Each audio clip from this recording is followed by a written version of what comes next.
Hope everybody's enjoying their day so far.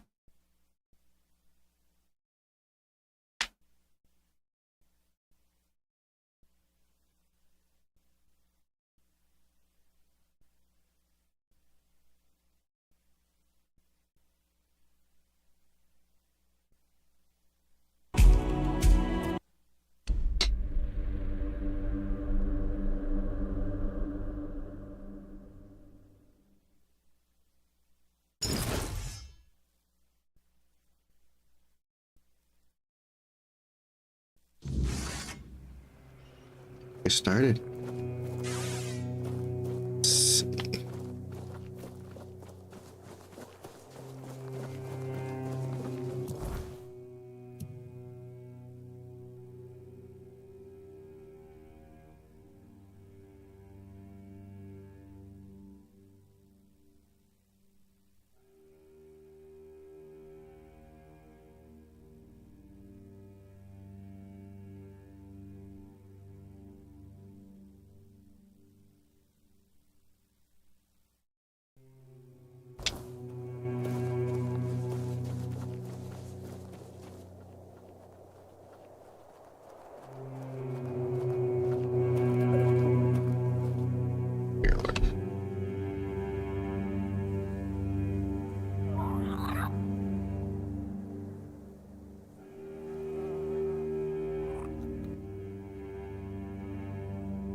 I hope you found...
idleness, this emptiness.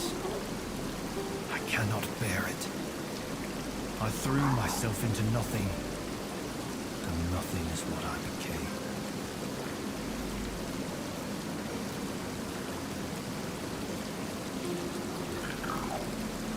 Nothing without my king. Nothing without my blade.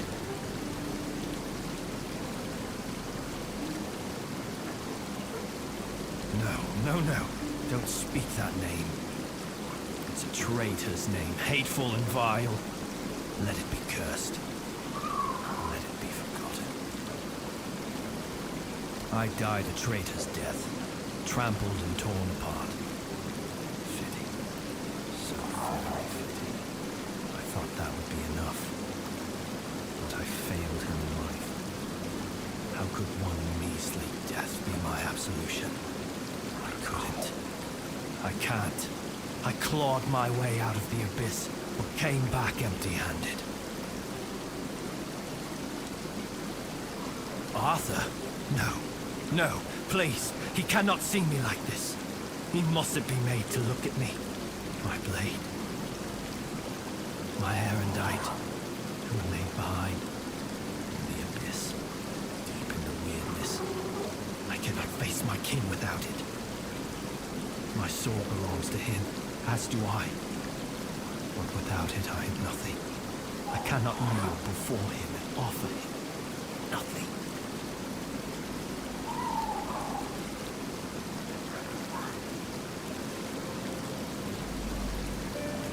My name should have died with me.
Done already?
fighting you.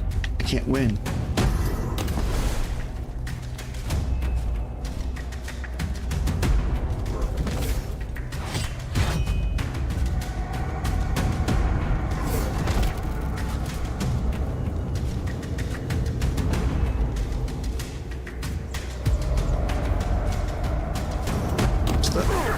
Jesus.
Have you seen the...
It's better than the sword.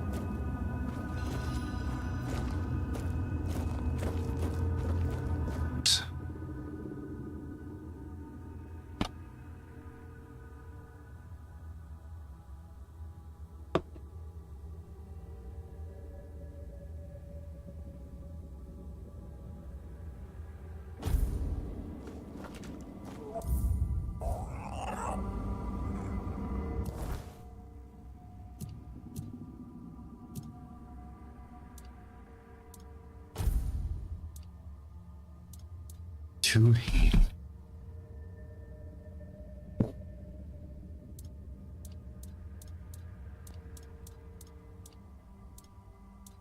Hold on to that one.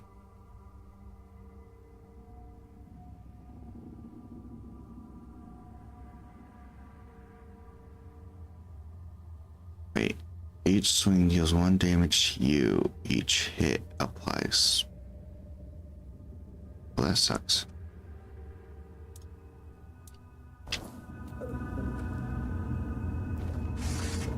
Like that. Come on, inside. What? Oh, what the heck is that thing?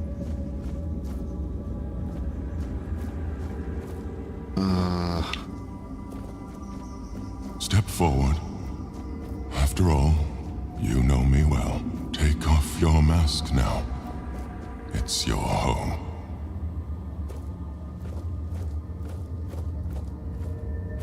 Welcome, little prince. Why the sullen look? Aren't you glad to see me? You finally made it here. It must have taken quite a long time. So, you don't remember me? I'm afraid it might have something to do with the form in which I see you now. This body and soul, they're much different from what I expected. But to answer your question, I am the Weaver. And though it may be hard for you to believe, a part of you knows me all too well. Because it is easier for me to address you this way than to accept that, for now, you are nothing more than a human. It is painful, but I must come to terms with it. It is a place where my prince was woven from the threads of pure potential. The Pale Lady was relentless in her desire to fulfill her vision of an offspring, modeled after those she watched so eagerly. It displeases me that you don't remember. I'd envisioned your return and our meeting quite differently. But now it all makes sense. Now I understand why you need that shard. Nothing remarkable. I simply exist in this place. That you ended up here is a mere coincidence. None of my kind have visited me in a long time. Yet here, I used to weave new Avalonians, shaping them according to the intent and thought that accompanied their creation. Now the thread of potential is much weaker, though it seems this place stirs to life again as the weirdness returns. She was a powerful Avalonian, one of the oldest. She saw and desired far more than the rest of her kin, who were suffocating in their growing decadence. To live a life where one can do anything, it loses all meaning. When she discovered the homelands and learned of mortality and time, everything changed. We were no longer the same. It was as though the mere awareness of such things altered the way we lived. We could no longer exist as we once had. It planted a new emotion in us. Fear. You will find traces of her here as well. The stone tablets bear her mark. I'm afraid I must admit that I don't know where she is now. It seems she retreated into her depths again after your king entered his eternal sleep. The true one, from which mortals are not meant to be awakened. Not like this. The shard of the prince's memory. It is shattered. Much like the fragmented memory of the king that lingers within you. I'd gladly speak with him, but something is preventing him from manifesting.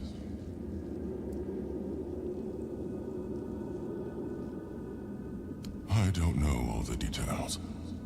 What I do know is that after our prince was murdered by our kin, his potential, what you humans might call his soul, did not perish.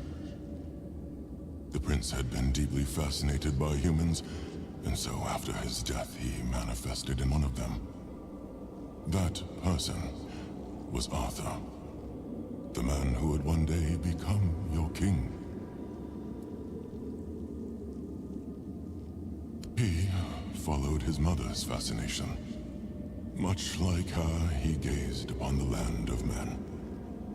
But he wished to go further. He wanted to experience being human. So he built the menhirs, and to repel the weirdness.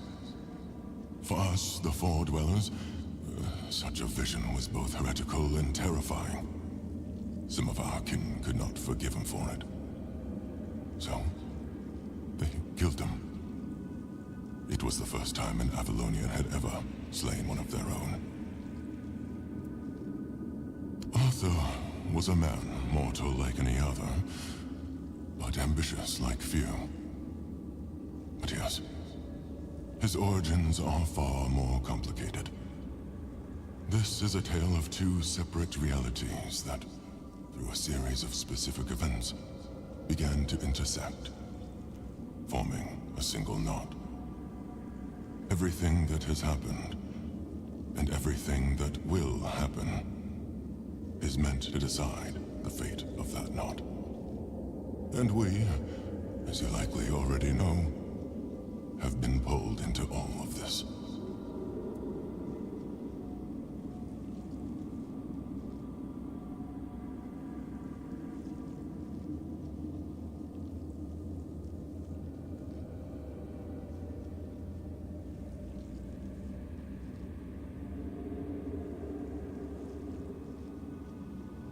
Our meeting comes to an end. I regret how brief it is, but my role in your story was always meant to be insignificant.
Someone's bound to start trouble.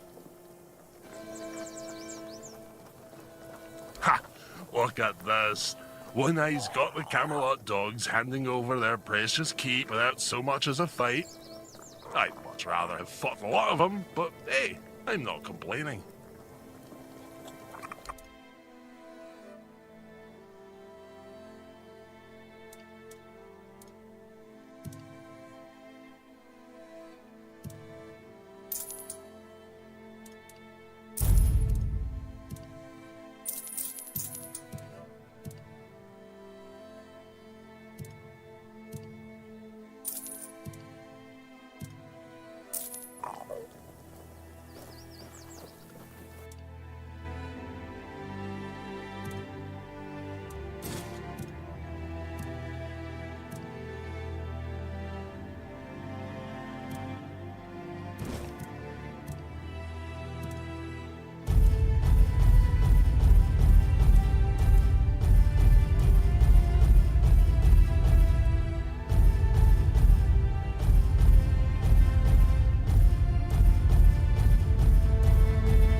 My bones itch for battle.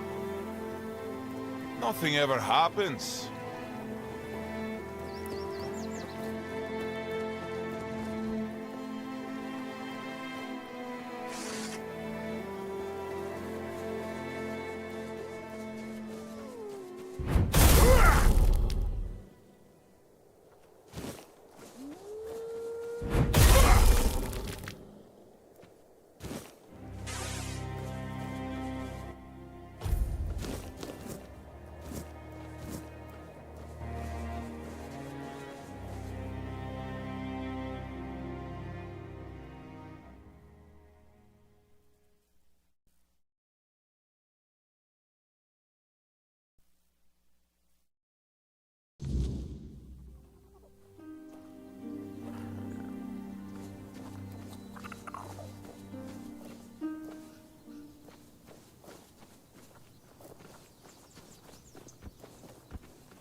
Who's there?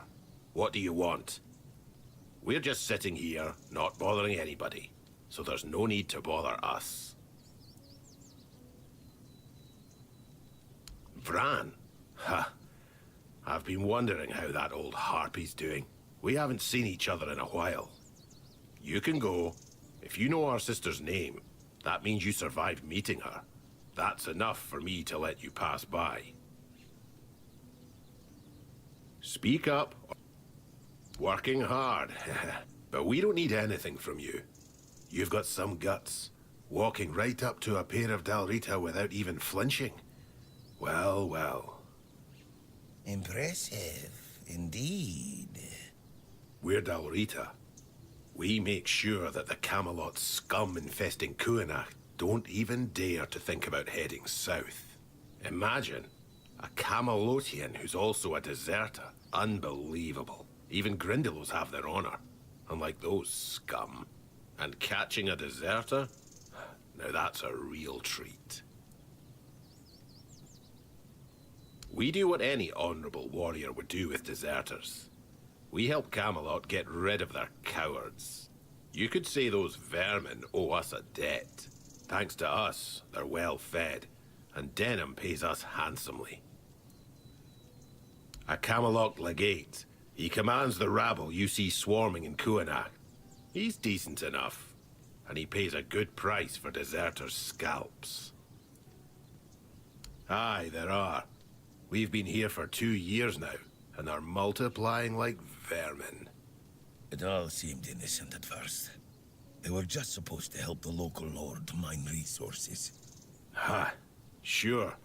And those nitwicks from Kuanach fell for it like naive children. So when the troops arrived, they were caught completely off guard.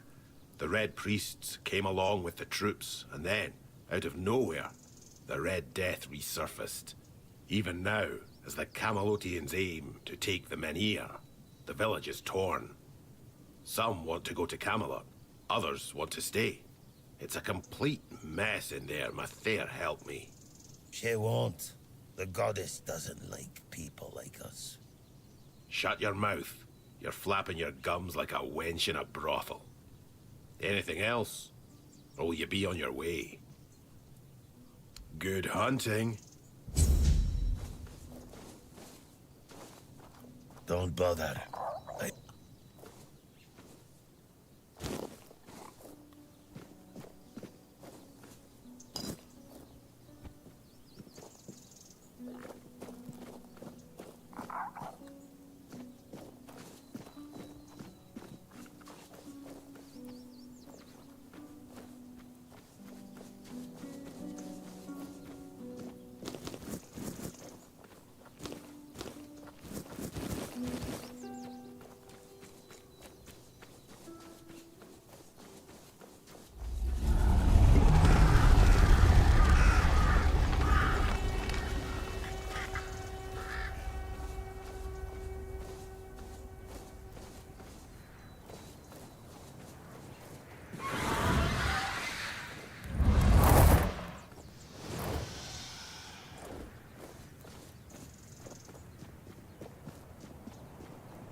Hold your ground, men.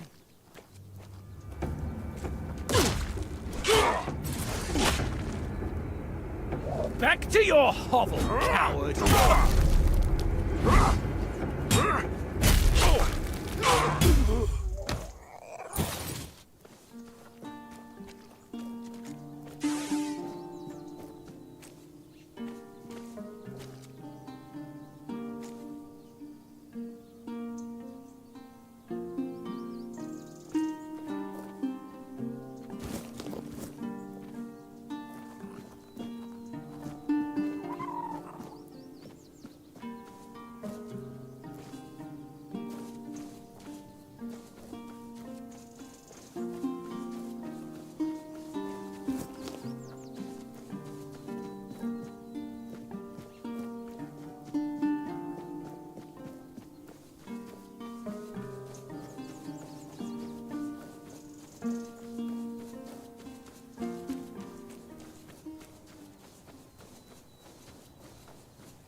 The air changed. What do you need from me? Good. Very good. I assume you've decided to climb further into the guild's ranks then. Are you ready for your next adventure? It's unrelated to your task, but since you're curious, this is the statue of the Morning Harpist, built in the memory of the twin sisters from the court of Sagramore, the former ruler of Connacht and its lands. Legend has it that one sister killed the other out of jealousy for her talent. They also say that if you camp here at night, you might hear the wailing of the betrayed sister. But with the weirdness so thick, who'd camp here at night? The inn at Connacht is far more welcoming. That's all I know. But if you ever come across the remnants of the royal geographers, they might be able to tell you more.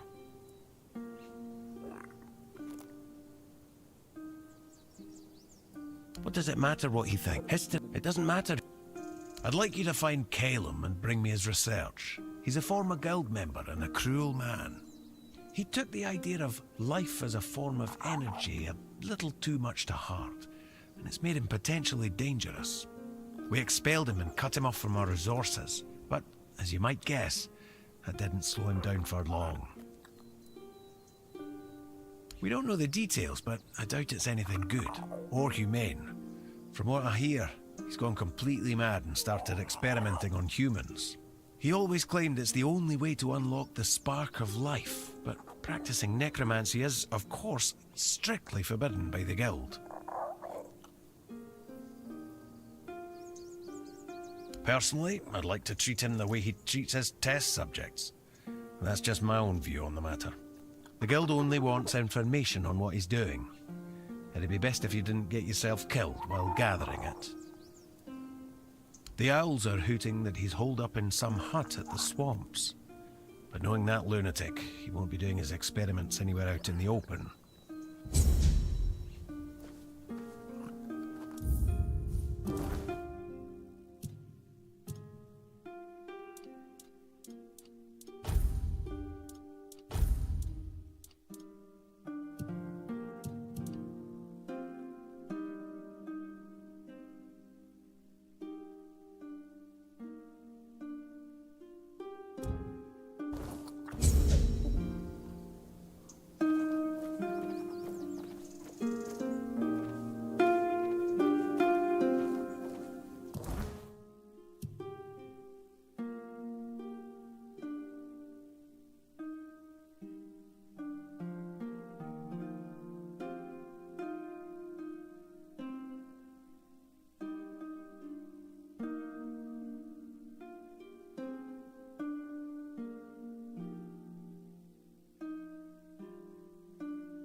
Even your silence carries weight here.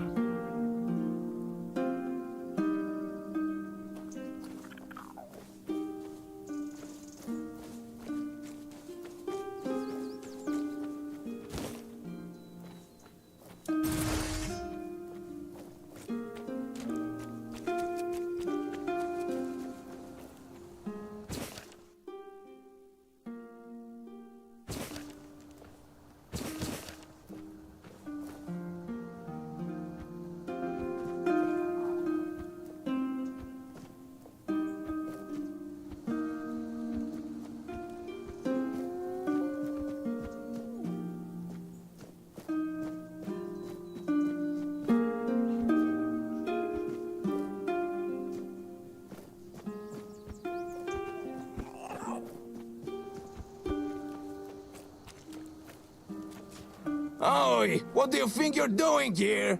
This is my spot! I got here before... I don't need to explain anything! But you better explain why you're trying to steal my mushrooms!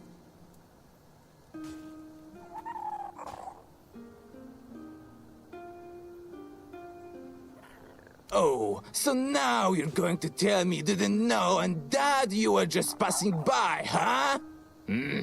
That actually sounds almost plausible. Well, you'll find loads of penny buns growing here. I once picked a dozen for beneath just one tree. That's why I call this place Penny Bun Grove. You aren't really interested in picking mushrooms, are you?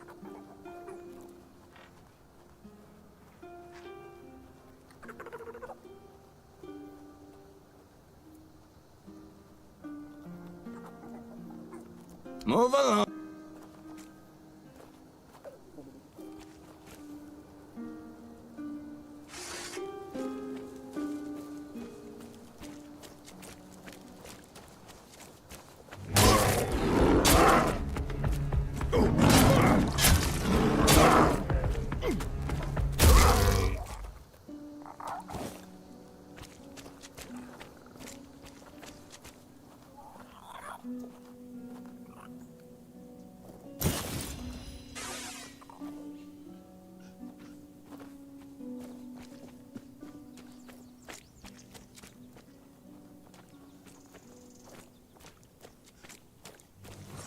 We have company.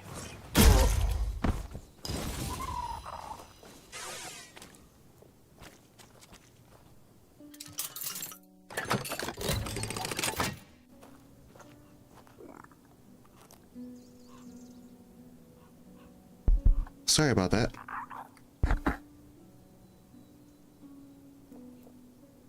This game takes place in about like King Arthur and Camelot era. Kind of like Skyrim and Oblivion, but with its own little twist.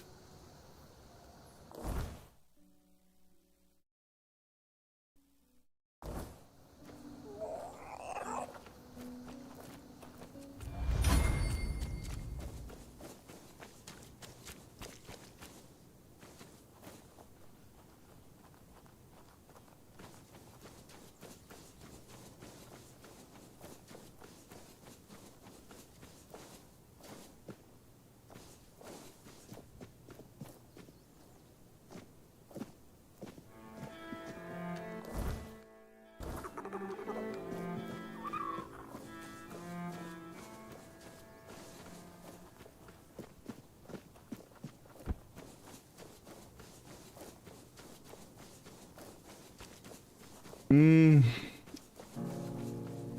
don't really think I have one. I just like, in general, I just like these kind of games.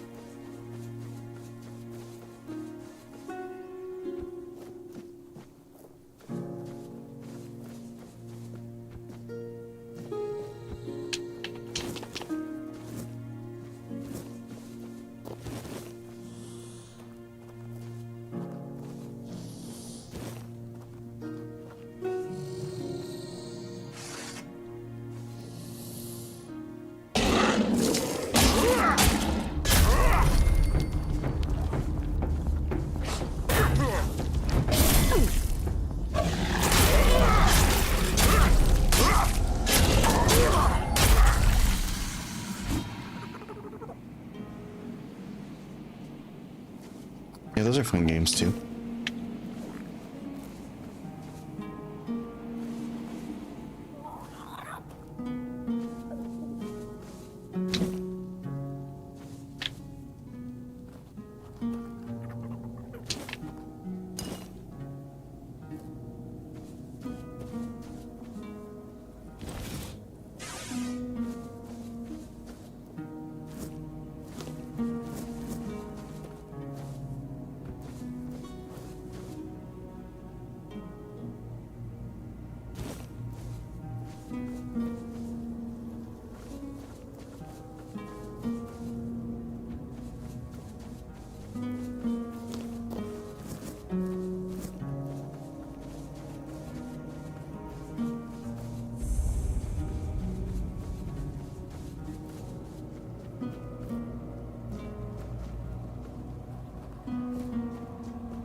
No, actually I haven't played that one yet.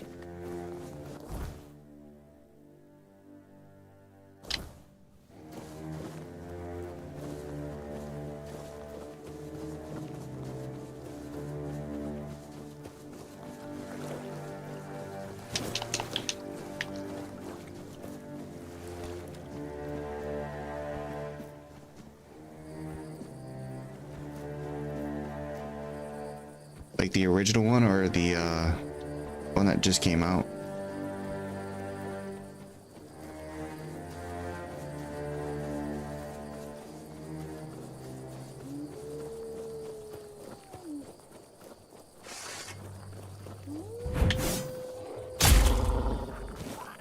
What's your suggestion?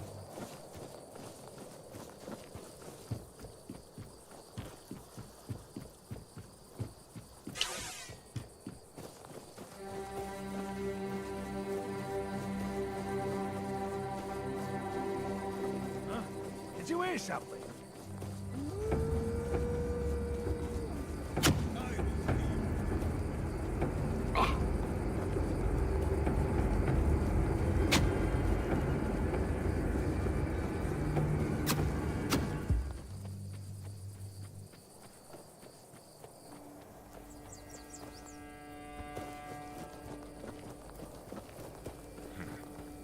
Too quiet.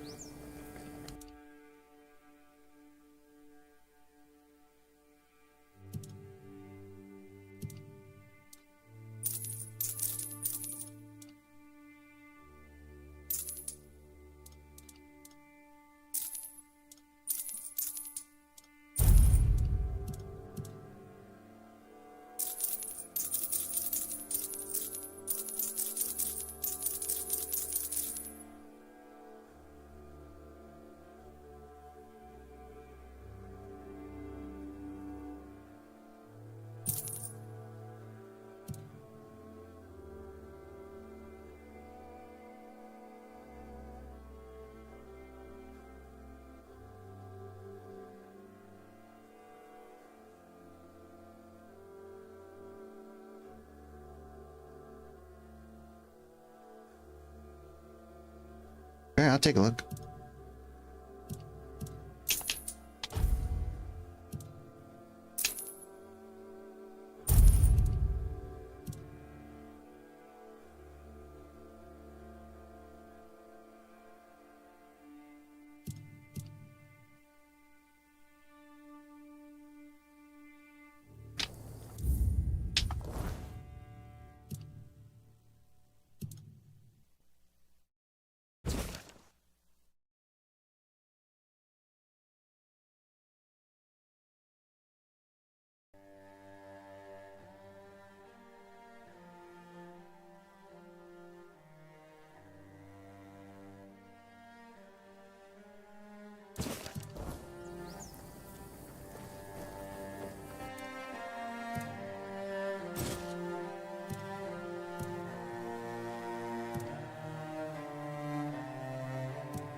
Oh, you dodged it.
I wish I'd stayed asleep.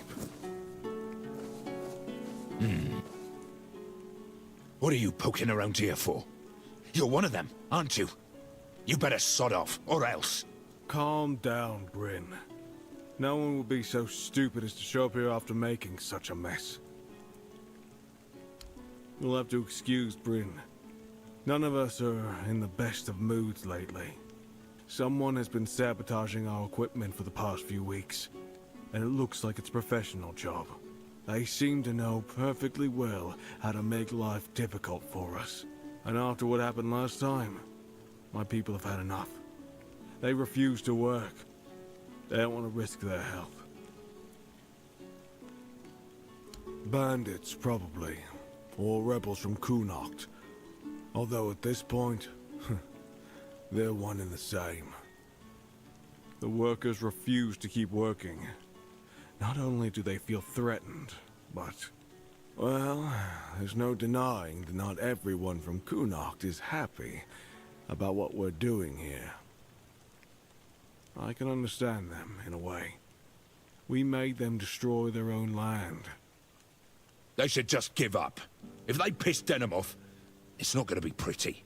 Bryn, calm down, please. Remember why we're doing this. It's for their own good. And we have our orders, for which we are held accountable. It's us or them. The bandits used to come at night, destroy our equipment, and then disappear. But last time, they beat one of the guards unconscious. Poor sod was just lying there, like a tenderized steak for the whole night. He lost a lot of blood. And when we finally managed to wake him up... It turned out that Edwin wasn't himself anymore. His head was all messed up. Bastards. Yes. He was delirious. Kept seeing strange things. He thought we wanted to hurt him. We have to catch those scumbags. Something needs to be done, that's for sure. But for now, we wait. Denholm doesn't want to give us any more guards. So, if you want to earn some money, we could use your help. One of the workers claims to have seen the direction those thugs ran. They're familiar with the area. They mentioned a cave. I'm not sure if this is a good lead, but it's worth checking out. So, what'll it be? That's good to hear. If you discover anything, come back to me, eh? I'll send someone to Denholm with a report. Good luck.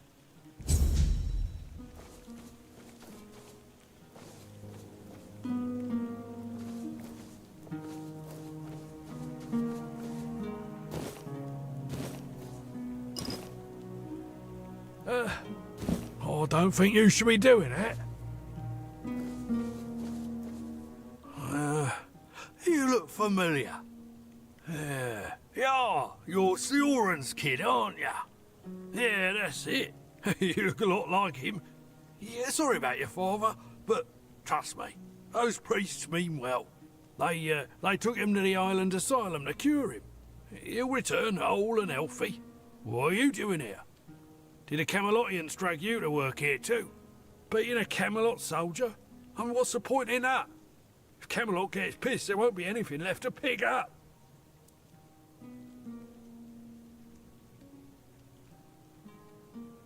Right, that's me. There's this cave dug out by the Cornac folk about 100 years ago. My old man told me it was meant to be a shelter in times of war or some other disaster. I was there a couple of times when I was a kid. It used to be safer back then. Now it's all but abandoned. If you ask me, that's exactly where those folks who beat up the guard could be hiding. Really? I could have sworn you were his kid. Oh well, my mistake. In that case, good for you. Sioran's a terrible bastard and a swindler. They brought in machines and soldiers to keep order. You must have seen them. I don't know if you've... They say it has something to do with the men here and the weirdness. But I don't buy it.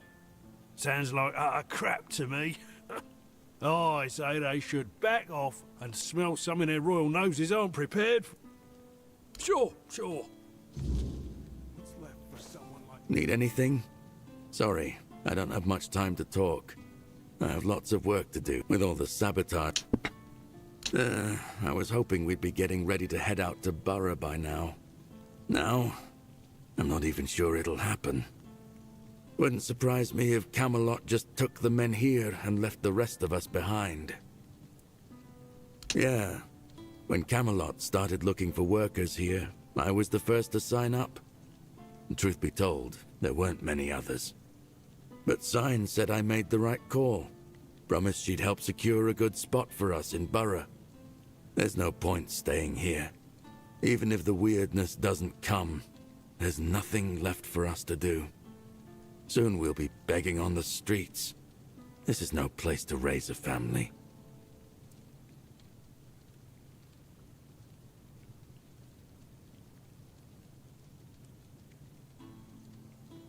She's Camelot's quartermaster. Tough lady. Doesn't take any nonsense. You'll find her near Craftsman's Row. She's always looking for more workers. And she pays well. I trust she'll do right by us.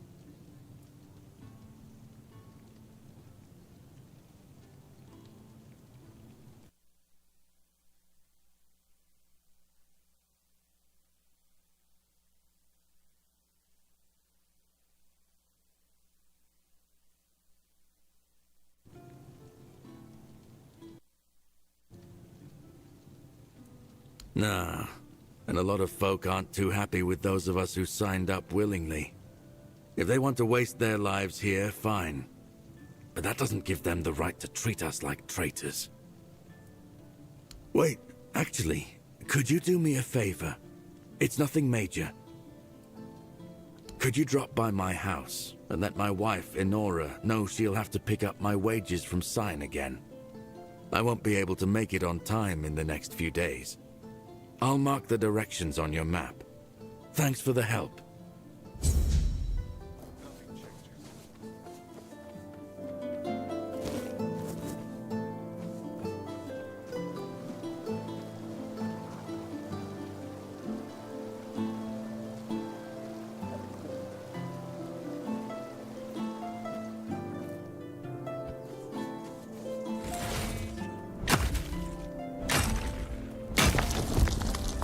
No need for that, is there? What's left for someone like me? Why does everything always feel like a bother?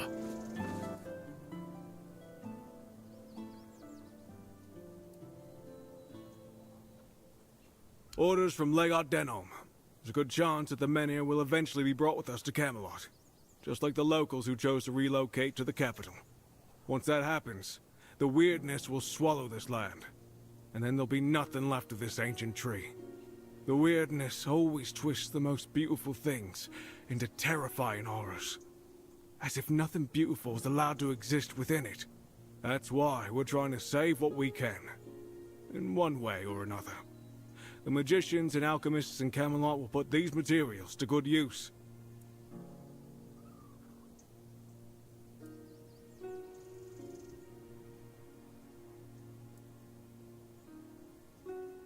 I just hope Nothing ever happens.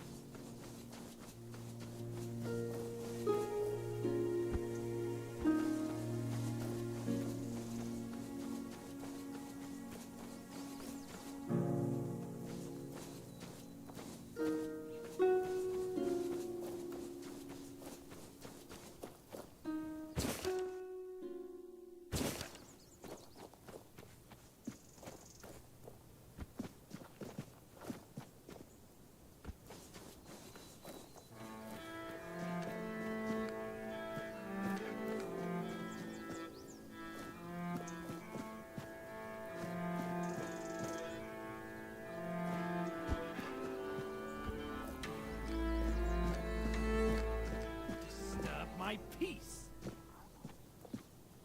I will be your downfall. I see fear in your eyes.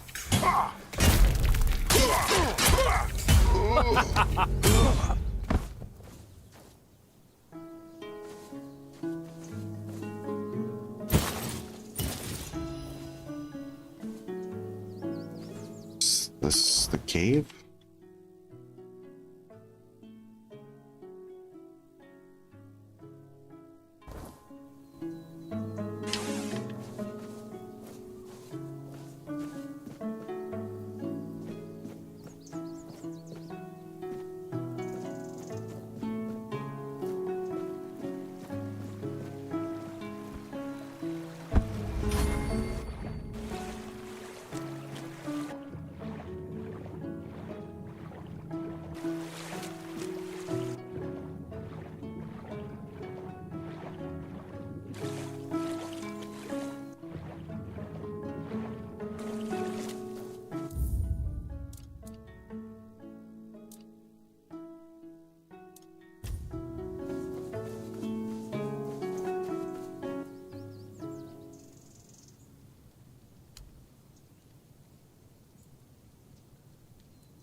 Hold your ground, men.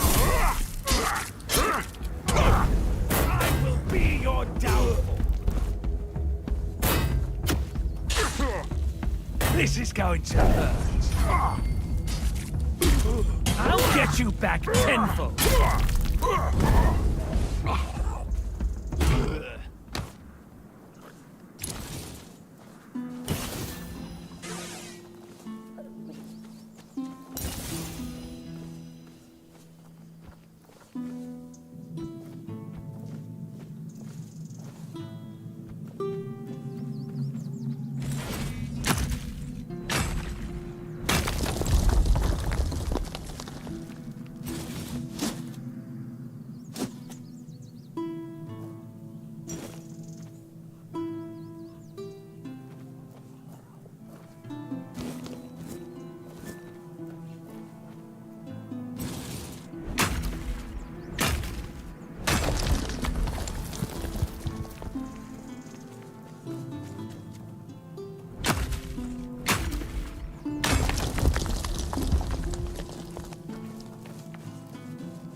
Don't let your guard down.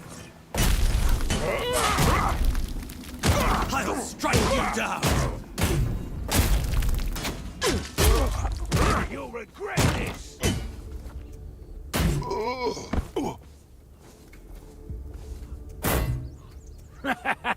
This is my lucky day.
What?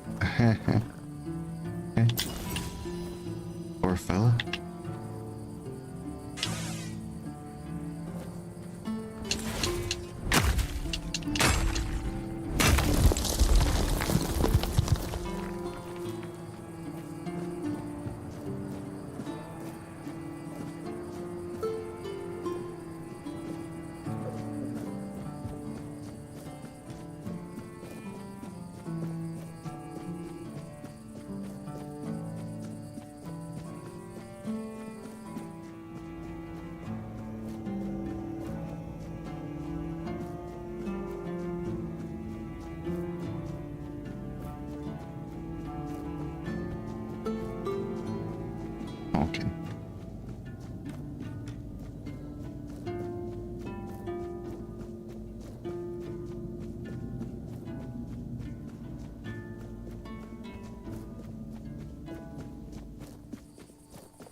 Don't even say that.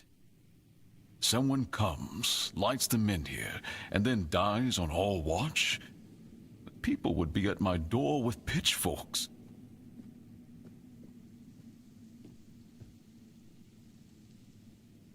He's waking up.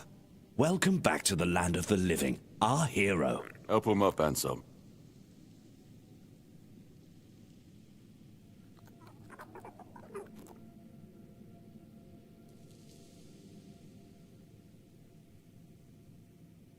Welcome to my home. Quite a scene unfolded at the Menhir, with you at the heart of it. I can't decide if I'm more delighted or surprised. What was it that made the Menhir react to you?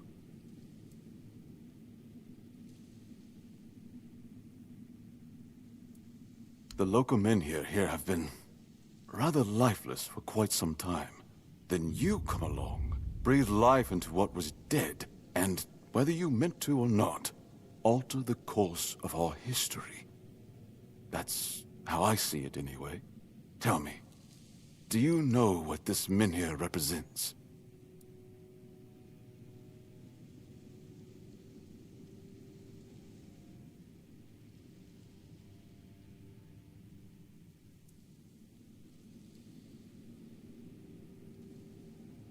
So you've experienced this before. That's remarkable. A kind of symbiosis. But none of this matters in our current situation. Here, the Menhir represents something more. For some, it's a symbol of freedom and independence. Strength, if you will. It shows that the people of Quanacht, my subjects, can face any challenge, even at the world's end. And for others, like our guest from Camelot, whom I'm sure you've seen, it's a symbol of power. Power once granted by King Arthur, and therefore by Camelot. And power that has been granted can be taken away. Officially, they say they want to gather all the Menhir scattered across Avalon, set them around Camelot, and bring people there to ensure their safety. That is, if they can figure out how to restore the power of the Menhirs. I don't think we know each other well enough to speak on unofficial terms. I'm well aware. And now we're also facing an outbreak of the Red Death, which will no doubt influence Camelot's decision on whether to offer my people shelter. But with the Menhir reignited, the people of Connacht will be even less willing to give up and go to Camelot. If anything, I expect rebellion to break out, and bloodshed is something neither we nor the capital want. I don't know, to be honest. It's not something I could admit publicly, but I feel both sides have a point. I understand the people who don't want to abandon their homeland, and I understand the knights, who must face a long-lost terror and find a solution to an impossible problem. Believe me, being a lord in times like these is a heavy burden.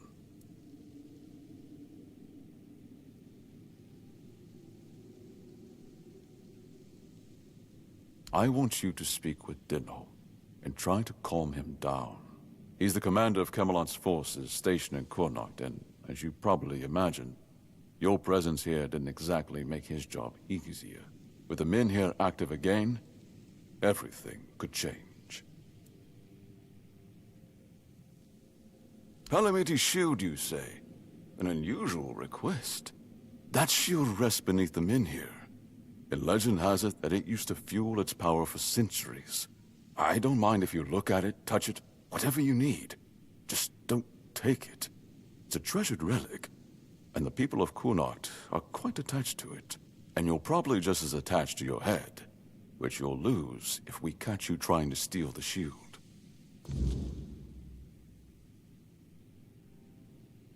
If you need anything, speak to Ansem. He's the one who decides what's worth my time.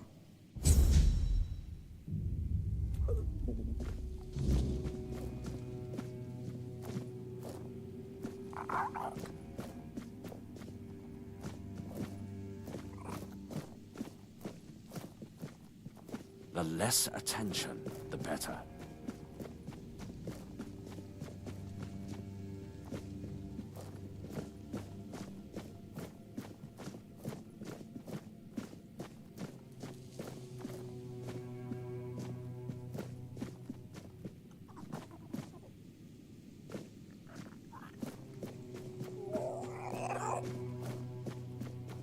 I should stay out of trouble. You startled me.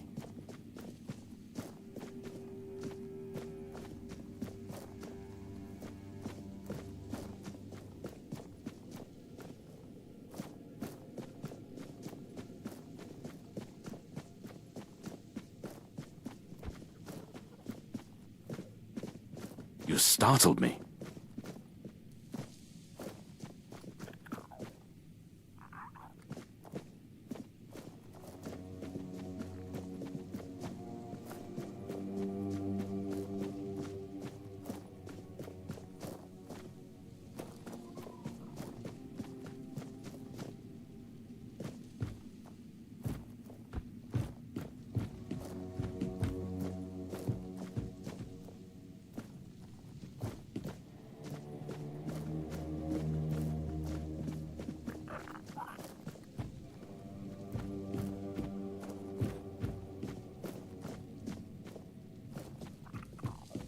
If I just stay put, everything will be just fine.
Oi, you there, Sleeping Beauty. I saw them carrying you into Yvain's mansion. You feeling better now? Good. Would have been a shame if something happened to the one who lit up the Menhir. No wonder they brought you straight here. Tell me, did you get to see our lord? Or just that snake of his, Anselm?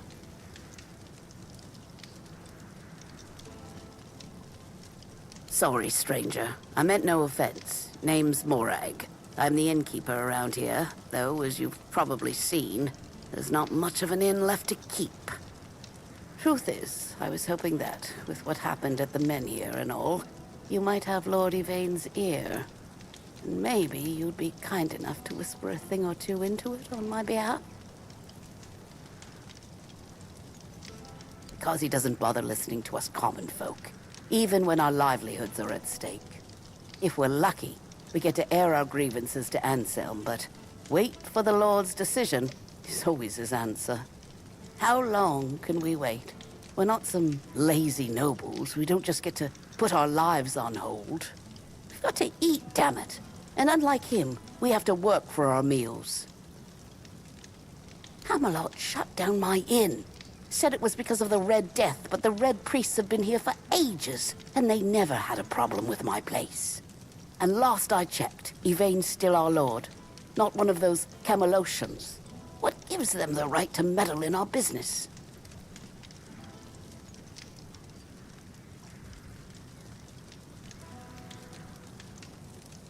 I thank you, stranger. All I want is a straight answer. The least damn bastards come in here acting like they own all of Connacht. I'll wait here for you.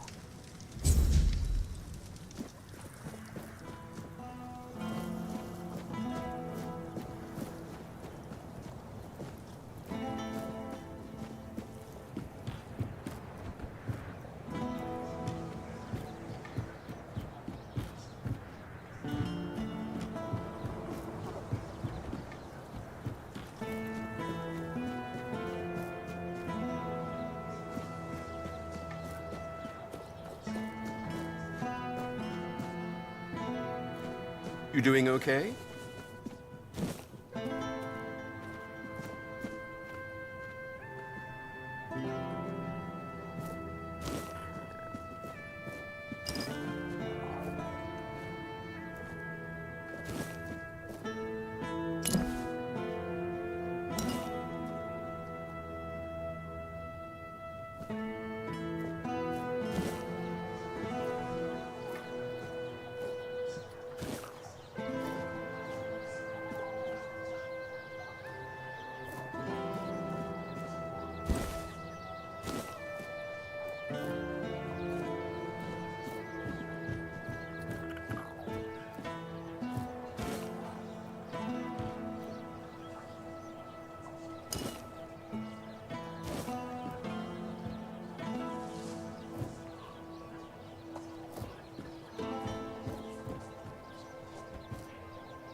This is unexpected.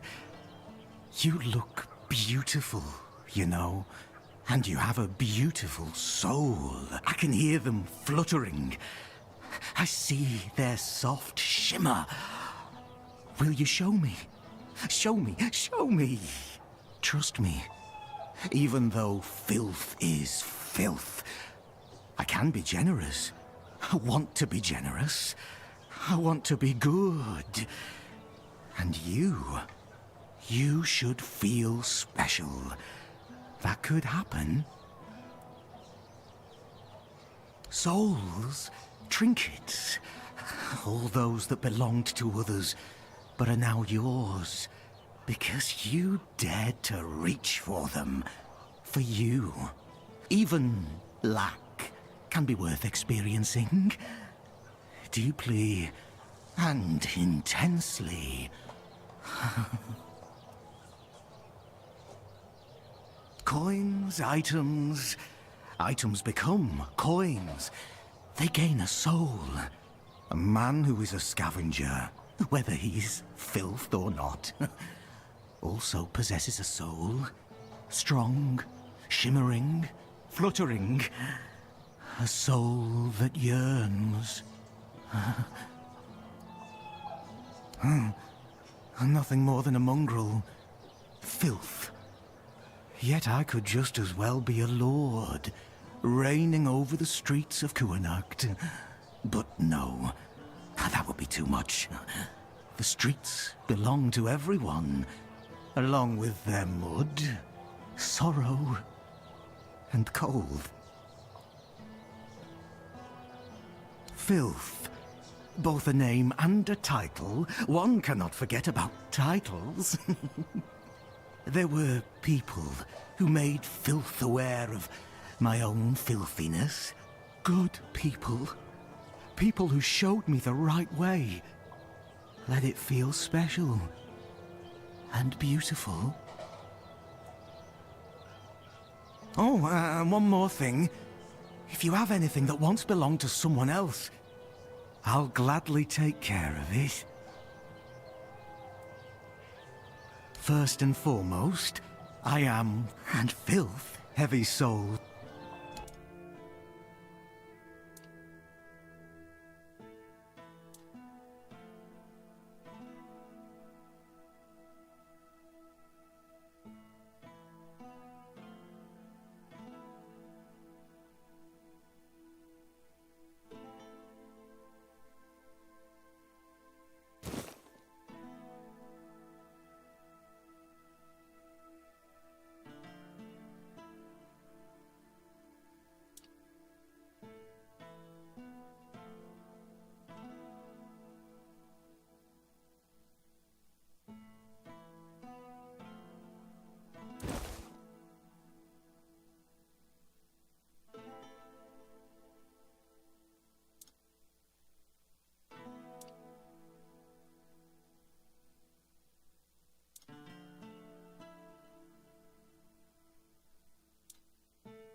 Nice to see you.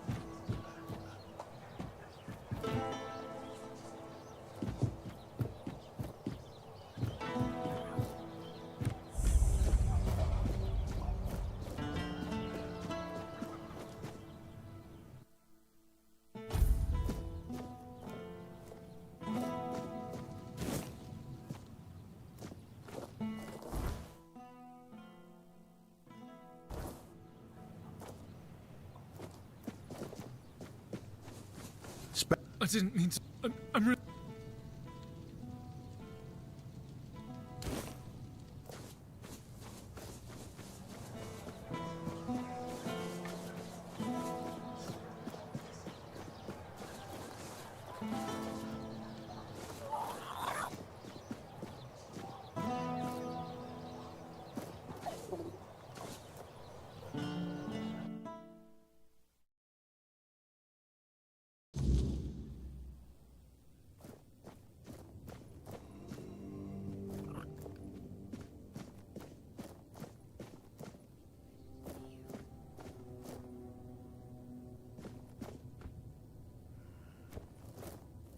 I don't know.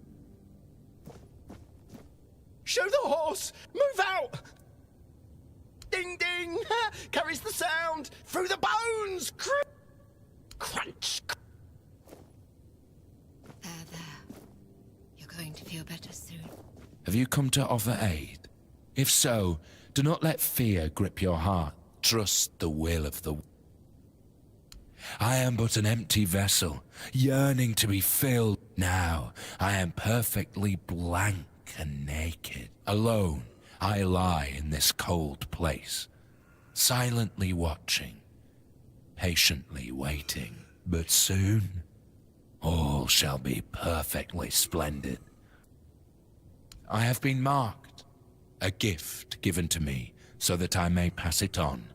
Tell me, do you wish to become a hollow shell, an obedient corpse, able to hear the voice of the one who guides us to the final act?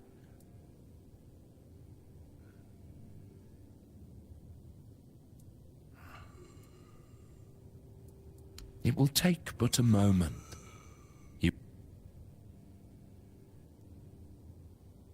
Now, go to the place where I first set foot on this path. There, you will find the one who shall become your shepherd. Soon, you will be reborn. You're going to feel better soon. I'm just trying to help you. You'll get... There. Do you need something? Are you in pain? I'll do all I can to help, but I need to warn you that our supplies are quite limited.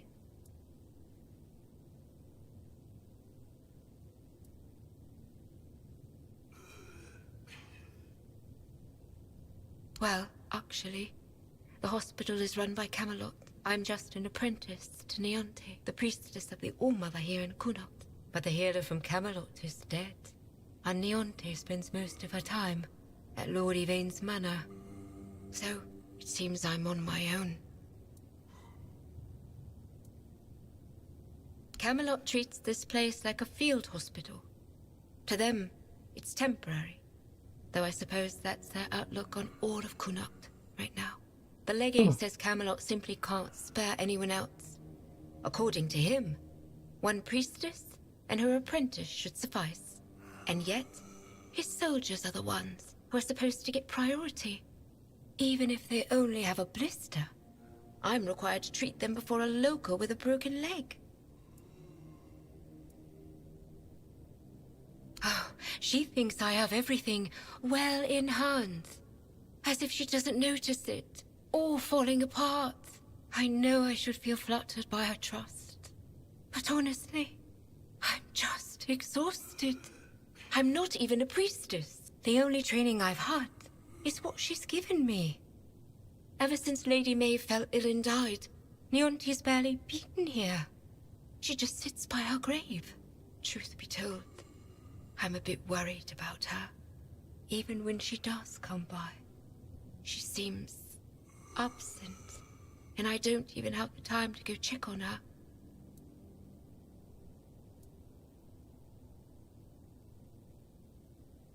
It is. It really is. The hospital's barely holding on.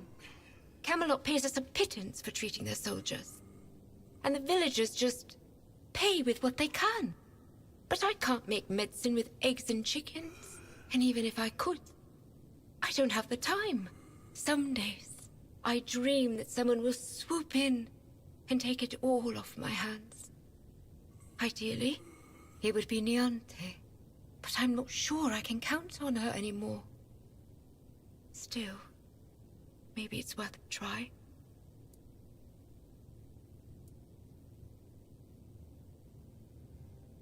There is a patient who won't let me treat him. His name's Wilbur, and he's a difficult case. Most of what ails him is just old age. Some days he's clear-headed, but those are becoming fewer and farther between. Lately, he won't let me touch him.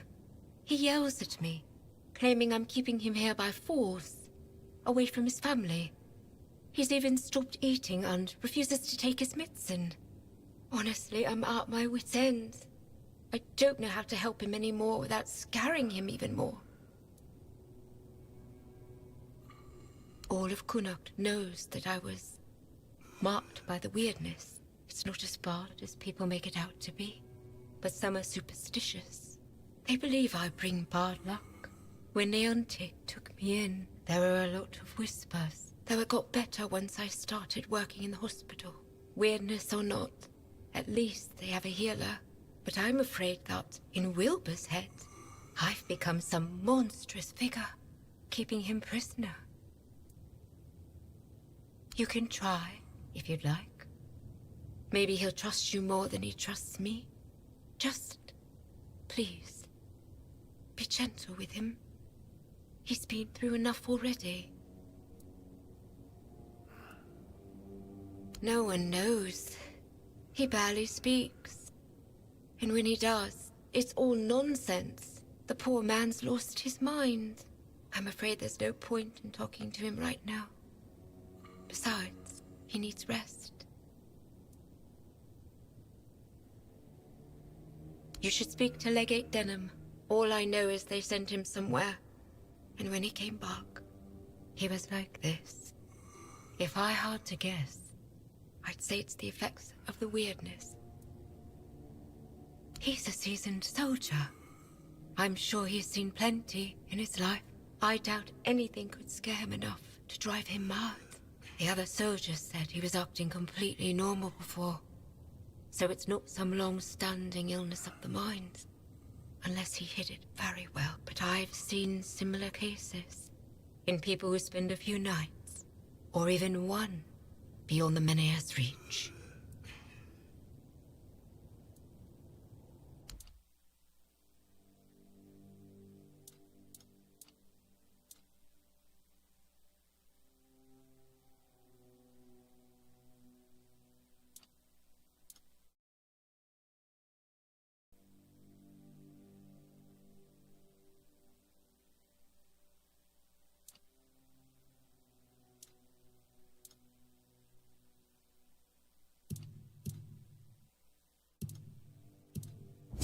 Have some spare food or coin?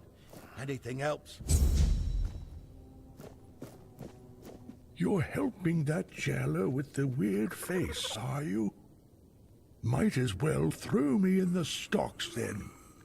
I ain't going down peaceful, that's for sure.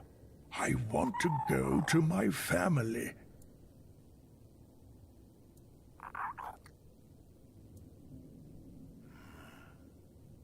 To me, this is a prison. And the worst kind at that. Even prisoners of war get better treatment. At least they don't have mutants poking at them. That damn weird spawn girl.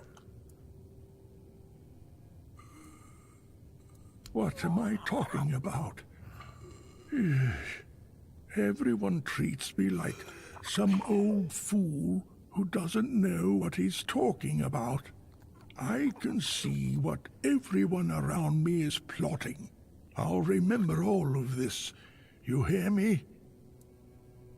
I'll only speak to my family. And if you're planning to see them, tell them to come here and knock some sense into that girl. Maybe they will manage to get me out of this place. They should have come a long time ago. Lazy fools, dragging their feet. They live in the lower district. I'll go to them, but that cursed wench won't let me leave.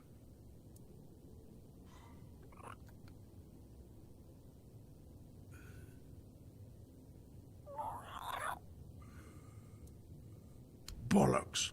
There's been no Red Death since King Arthur's times.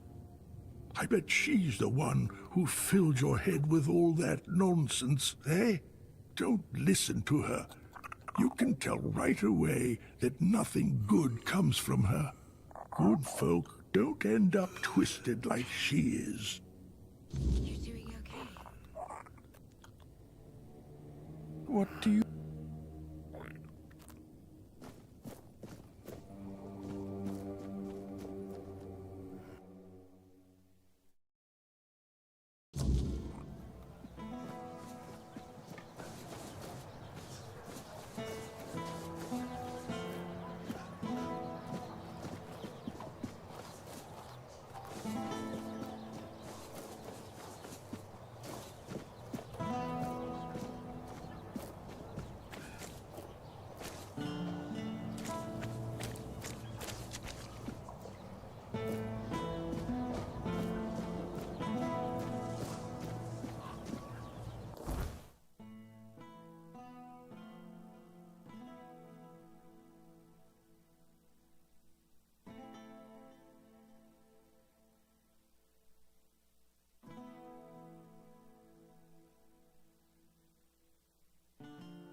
Help a soul out on your journey. There's nothing at all.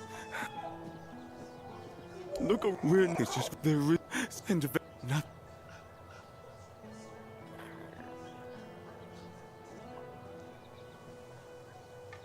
Present, oh, I've a kid, gold, the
Oh, an adventurer.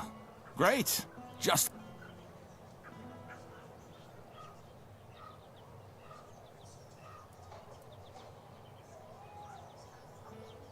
You don't know what it's like to live here.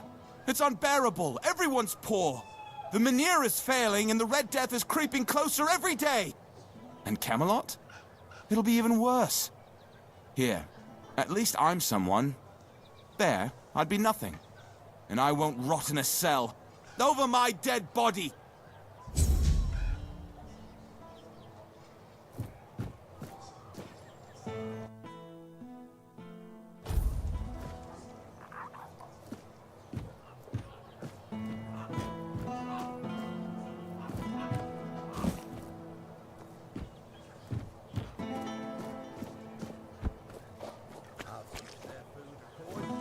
Anything else?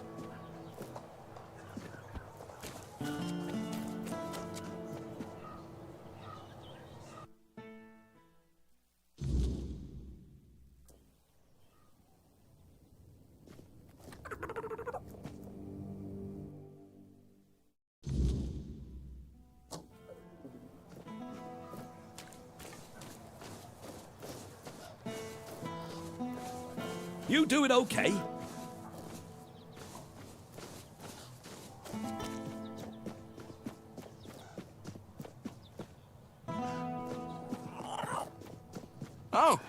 Hello there.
Always a pleasure to see you. You hop on the flight. How now? Thank.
Oh, All-Mother, keeper of day and... Oh, I hope... Don't worry about me. No, so... Thank you.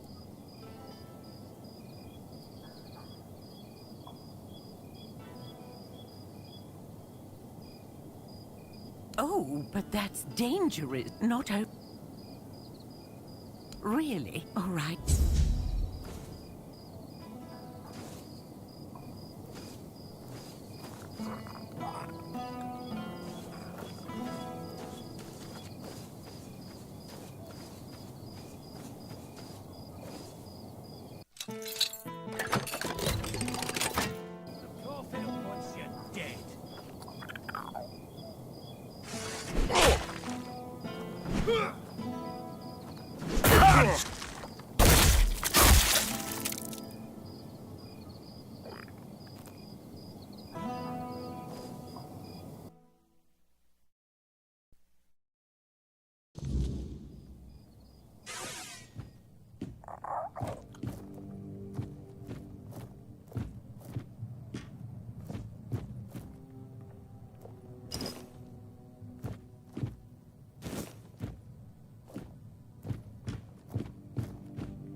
Thank you. You're a good person.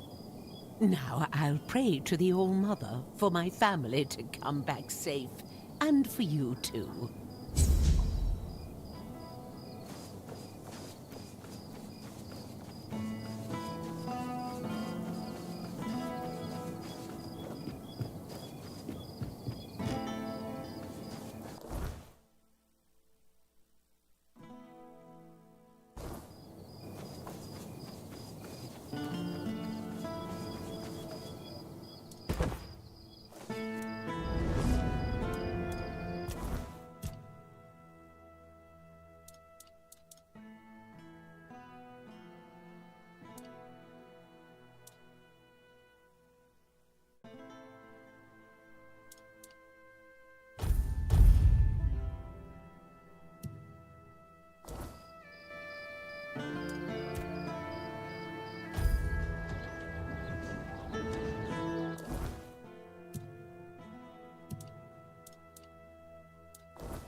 Help a soul out on your journey, will you?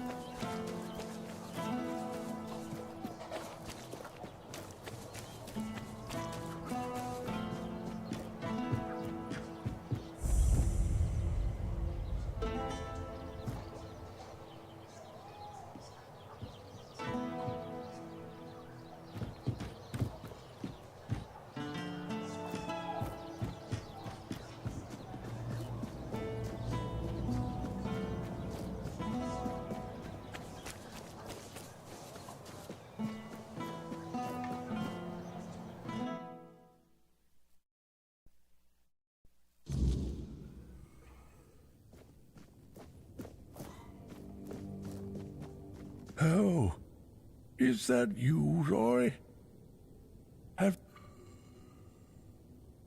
I won't listen to this drivel. One more lie.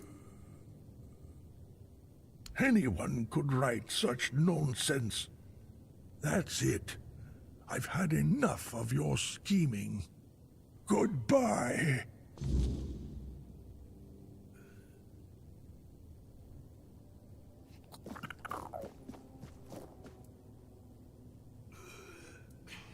Damn it.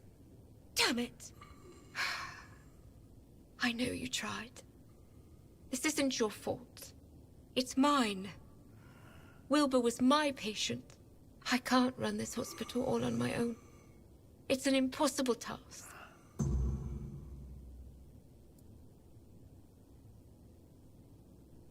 And where will the people turn even if I wait for Camelot to take them in here? If that ever happens, I don't share the legate's conviction that everyone would just leave Connacht. Whoever stays behind, they can't be left without help.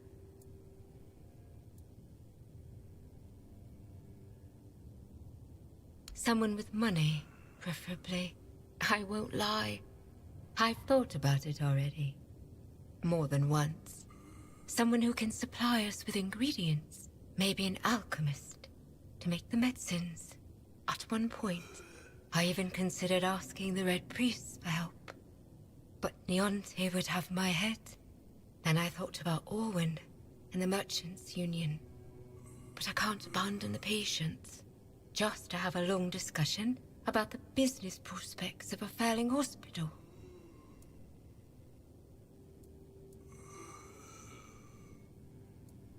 You'd do that?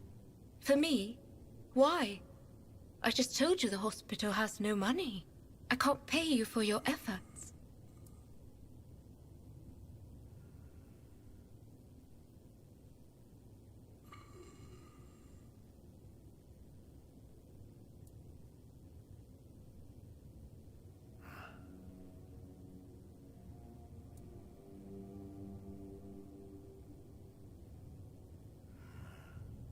That's very noble of you. Thank you. Even if it doesn't work out. Your offer means the world to me. I've been alone with this for so long. It's good to finally have some hope.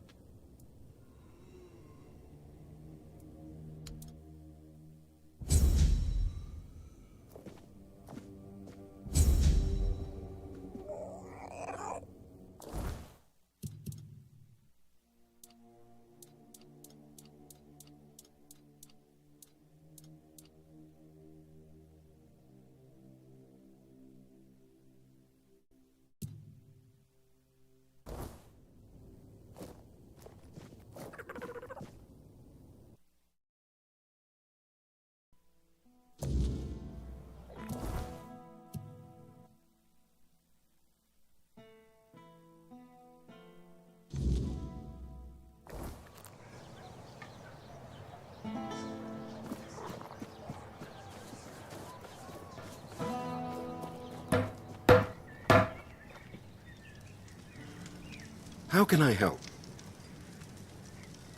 Oh no. Are you one of those people obsessed with my son? I'm sorry, but we don't accept visitors. Goodbye. That's exactly what I was afraid. Dangerous? Those almanacs he writes about armor? Are we talking about the same books?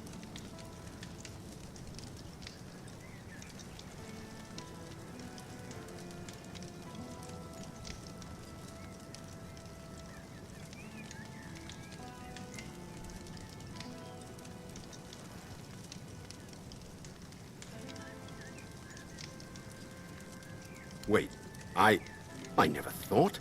I mean, I knew Arden's books were out there, but I always figured they were just collecting dust in some forgotten corner.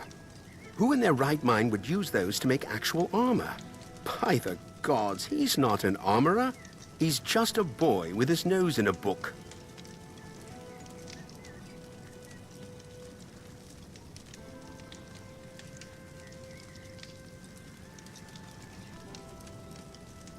No, you've got it all wrong. I'm not the one printing those books. It's the merchants from Timberwall. They came to me asking for more of Arden's writings. Said they'd handle everything, turn his notes into proper books. I didn't think anything of it. I thought it was just a small thing. Something to keep Arden busy, maybe earn a bit of coin.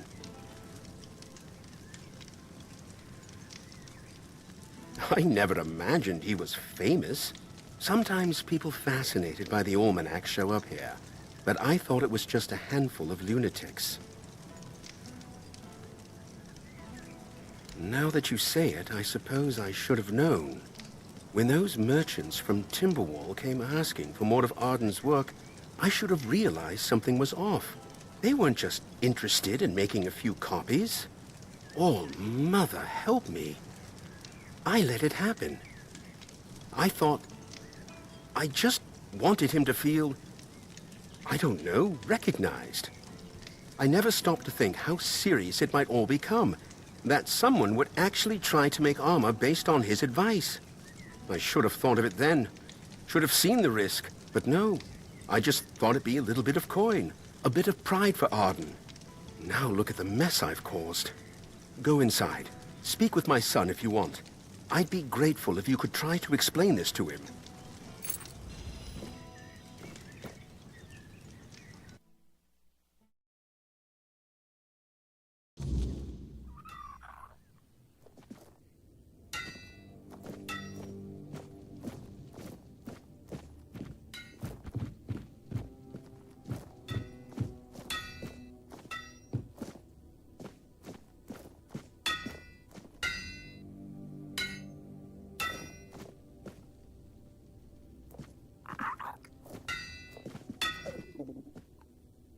My father let you in? He never lets anyone through. I don't get visitors. Ever. You must be important. What could you possibly want with me?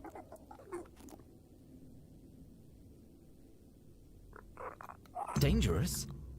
How could writing about armorsmithing be dangerous? I don't understand. I'm not telling anyone to go into battle with the things I make. I'm just documenting the process. The way I see it. The way I learn. It's no different than a chronicler writing about wars or knights. Their words don't cause harm. My books, they're meant to show how beautiful armorsmithing is. I love the craft, the intricacies, the details. Why should that be dangerous?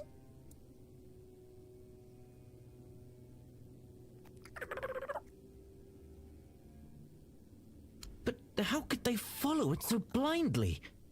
I didn't tell them to make armor and go fight in it. I'm just explaining what I've done. It's like a puzzle. Figuring it out is part of the process. That's what I'm doing. How can people not see that?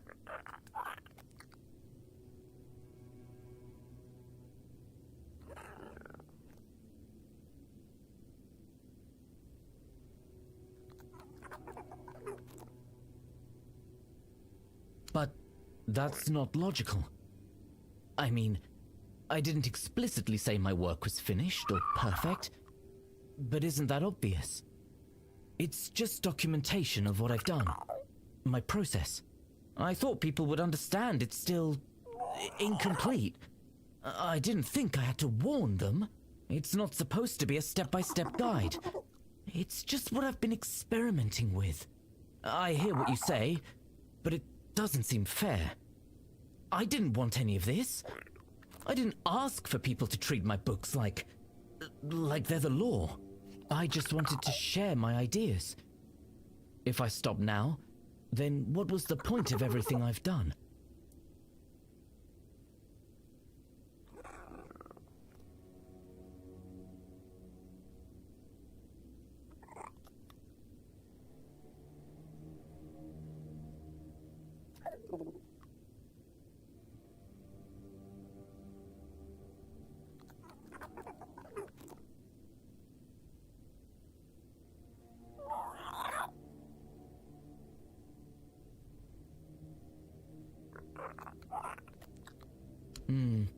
That would be practical. If I just say up front that it's not finished, people won't make the mistake of thinking it's expert advice. Yes, that might solve the problem. I can still write what I want, and they'll have no reason to misinterpret it. Please, tell my father to contact my publisher. I'm too busy right now to talk to him, and later I might forget.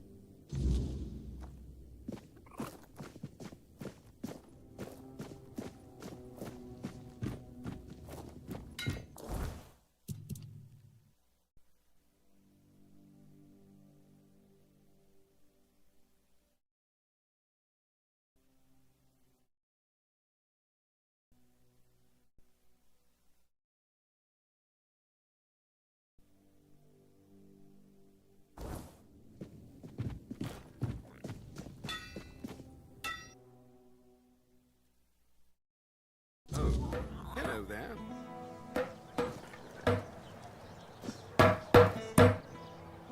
So, did you find what you were looking for? He sure is. As skilled as any four-dweller, ambitious as a knight of the Round Table. Only shame is, he can't seem to leave that cursed basement. You can see for yourself, he doesn't handle, well, people too easily. Sometimes I wondered if I did something wrong. The boy never looks anyone in the eye. He only lives for those armors of his, and he'd eat nothing but that cursed fish soup if he could. But his mother, may the All-Mother shine upon her soul, she always said that's what makes him unique, and that it's our duty to love him as he is. So I love him, and I support him with all my heart, but I'd rather not think about what'll happen to him once I'm gone.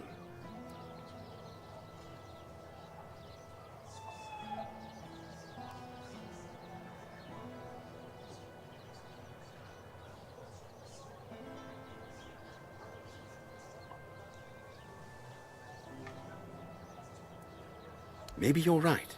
Maybe I don't trust myself or my own parenting. Maybe he understands more than I realize.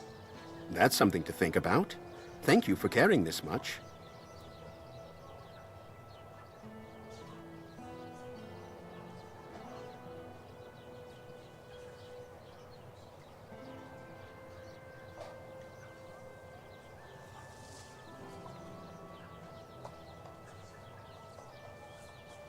That could be a solution.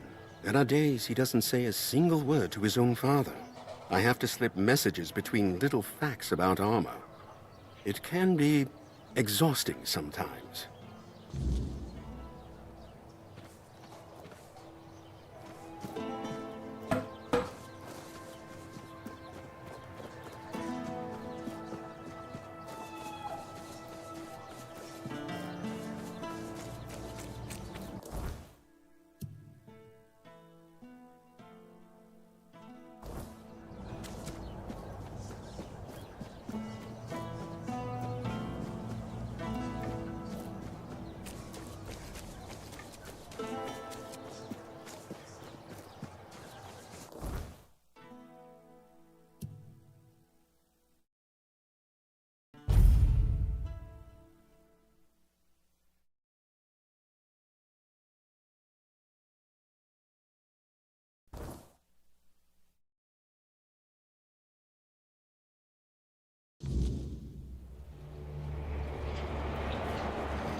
Just another... Oh, well, that changes things. I still think he shouldn't be writing about something as serious as armor smithing, but if he's just a kid, I guess I can cut him some slack.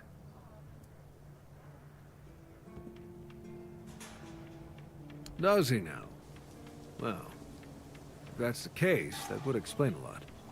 I once had an apprentice who also saw the world differently. Never got my jokes, but I liked him a lot. Very focused, talented lad. But the other keepers made fun of him constantly. Morons that they are. And then one day he just vanished. The captain didn't even bother to declare him a deserter. Still, to this day, I wonder what happened to him.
Here, take this.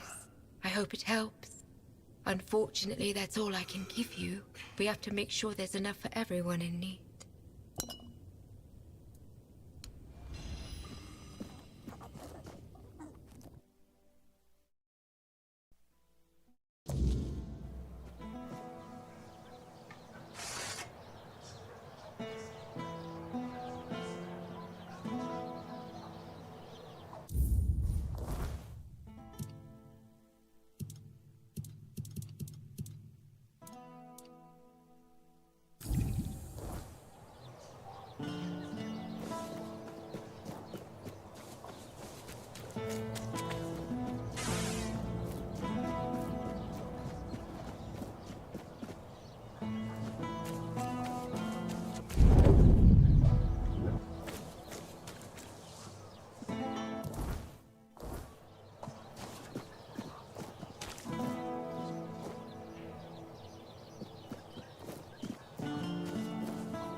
Always a pleasure to...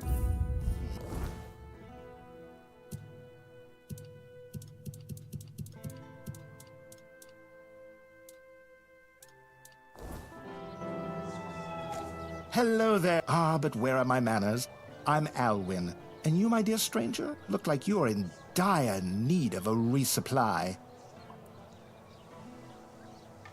Well, the men here doesn't seem to be on the verge of dying anymore, and with the Camelosians around, business is booming. The longer they stick around with nothing to spend their coin on but our stalls, the better for us. It's a bit of a shame I'll have to delay visiting my brother at the Horns of the South, but he'll understand. He always says he can't leave his stall for even a single day. She is. That's interesting news, though I had no idea the hospital had financial problems. I thought it was funded by our brave Camelosian army. Or was it Lord Yvain? I can never remember.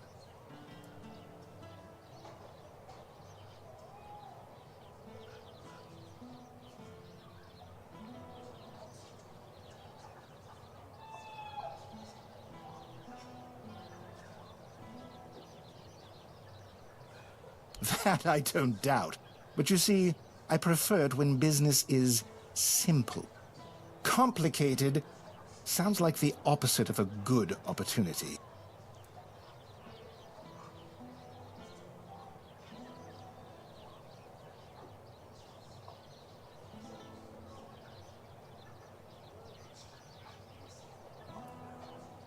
Maybe not. But when someone brings me a business opportunity, they should at least That's true. But in Kunacht, people would sooner dig up their grandmother's miracle recipes than pay for something they used to get for free. I need some concrete ideas.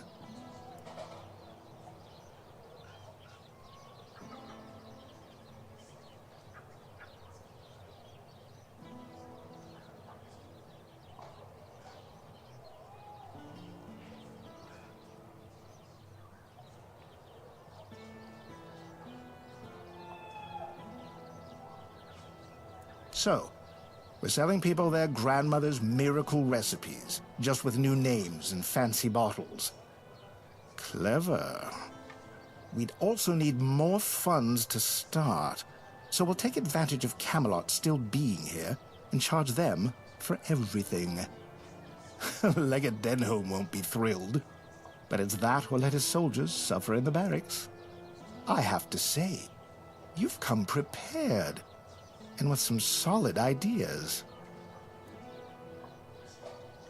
Not just me, I hope. We'll need backing from the rest of the Merchants' Union. Start with Bonksy and Osmond. Get them to join in. And talk to Irwin, since we'll need an alchemist. The more support we have, the better. Hello again.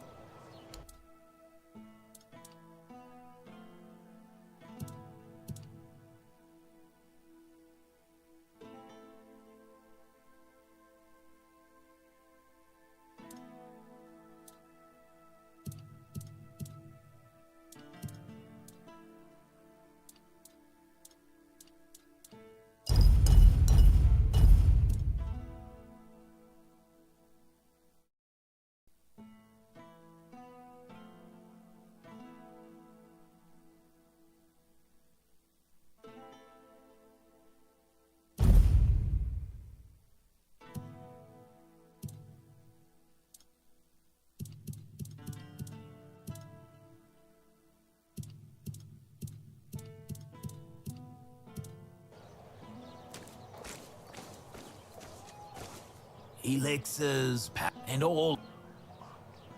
Yes, all magic is a scam.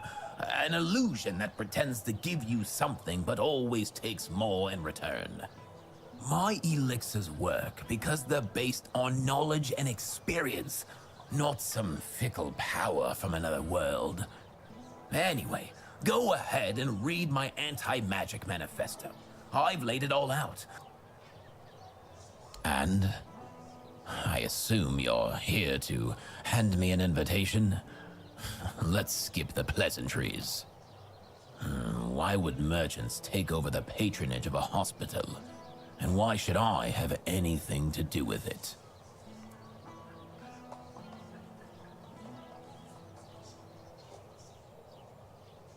Touching. But I'll have to disappoint you. As you...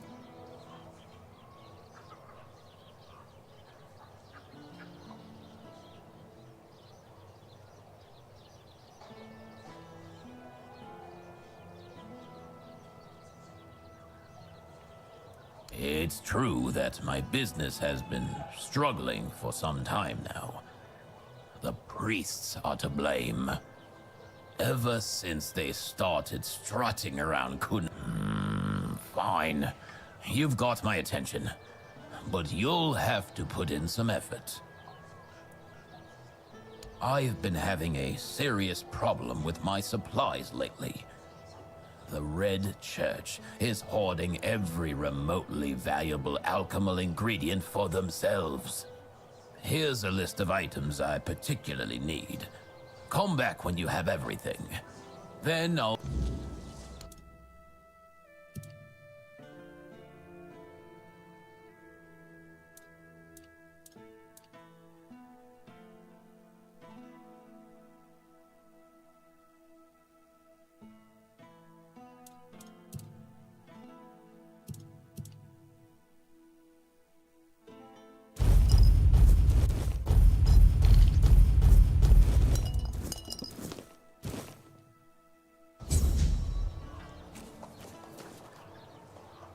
Always a pleasure to see you.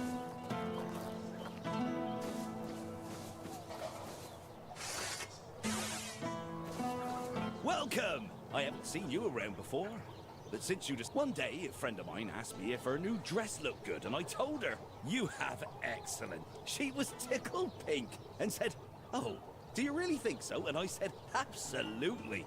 After all, you came to me for advice." Now, let's get down to business. My name is Osmond. If you're in need of a bow or some arrows, I'm here to explain everything and offer you some advice. No. Good advice is always handy. And believe in... Back to it. So, if I could... Easy on... around one day, so they... I could... and... in the... so... and they... I can... then oh... Gosh, she... Osmond... Ha! I'm not surprised he's asking me. Without my financial backing and, more importantly, my experience, most of the guild's investments wouldn't stand a chance. They really value my involvement, and that gives me leverage. In other words, I can do a bit of bargaining. Have you heard the legend of Robbie of Grubwood? A bandit who stole from rich merchants and gave the gold to commoners. They say he was an incredible archer. At least, that's how the story goes. People say the same about me, but I'm still waiting for someone to write a song about me, like they did for Robbie. It's only a matter of time. Robbie's long dead. I heard someone in his gang betrayed him. He's buried in a tomb not far from here, along with his bow. And that bow has been on my mind for a while now, you see. According to legend, it's made from centuries-old yew, and enchanted by a druid whose life Robbie once saved. Bring me that bow, and I'll support Alwyn's investment. What do you say? That's what I like to... Am I right? What about... Then what do you... As it happens, there's something you can do for... I've written a letter to Lord Yvain, a few suggestions on how, in my view, he ought to handle this whole business with Camelot. Figured, would you take it to him? Brilliant. Hello again.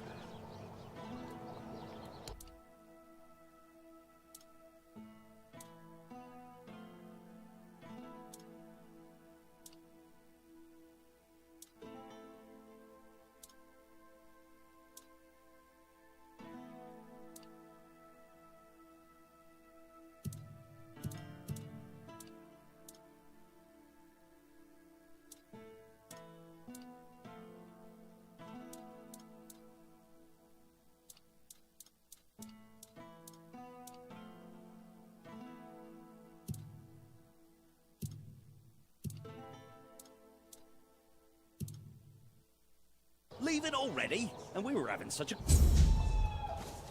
Nice to see you. You're not here to talk about the men here, are you? Oh, please say no. I've had my fill of that topic for a lifetime. Oh, there are far more I'm Bonksy, by the way. I'm an adventurer myself. I have a few trinkets to sell from my last expedition. Want to take a look?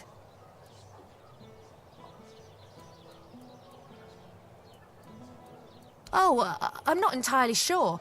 I'm just passing through. They want to live in... Oh, all different kinds. Like the ones where you crawl through damp caves. Really? Oh, then you... Oh, maybe... Oh... A trip to the caves by the bay in the south. They were drunk. They caught... I bet... You... Isn't it? Slow... You... It's kind...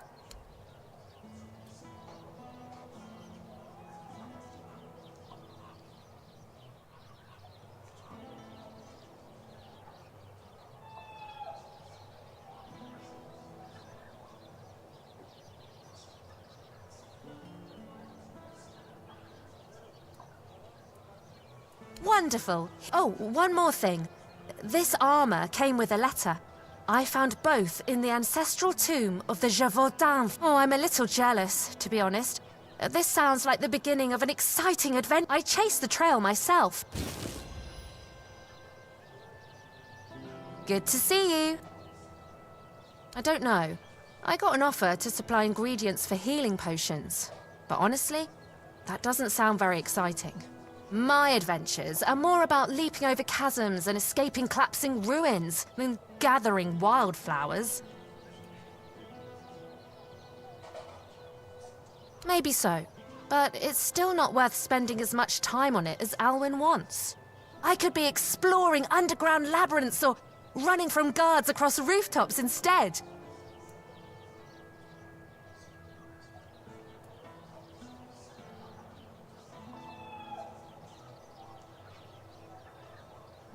That would turn my travels into a list of chores instead of an adventure. No, thank you. I'd rather focus on the experience than constantly think about work. I'll turn Alwyn down. Life's too short for boring stuff like that.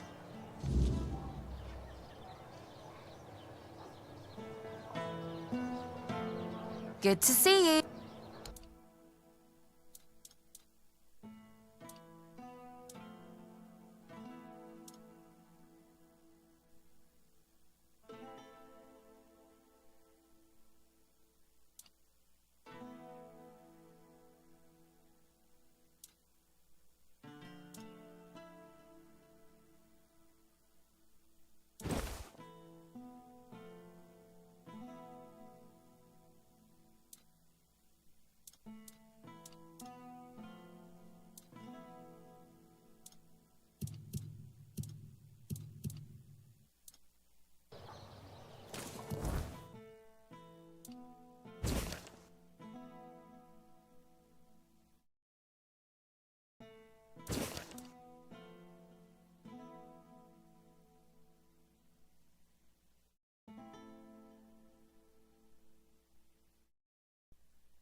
You doing okay?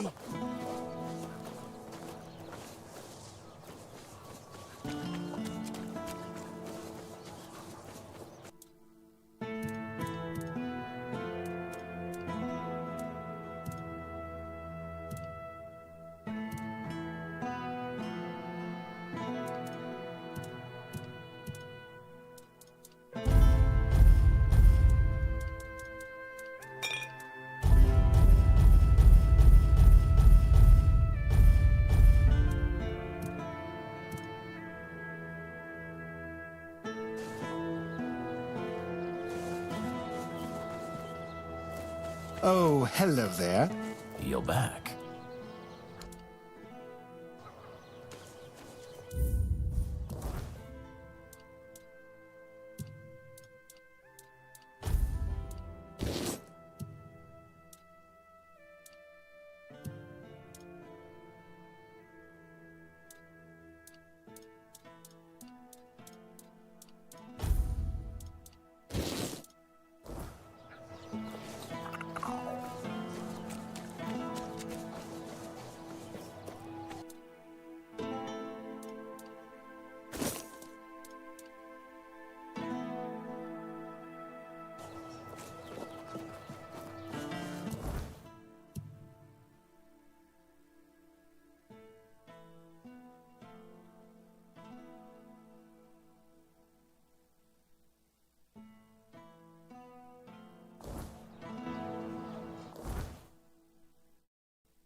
Stay.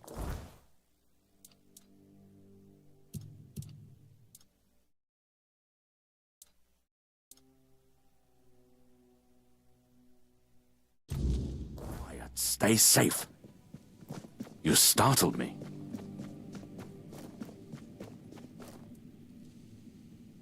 I know. I already asked Anselm to tell her to wait.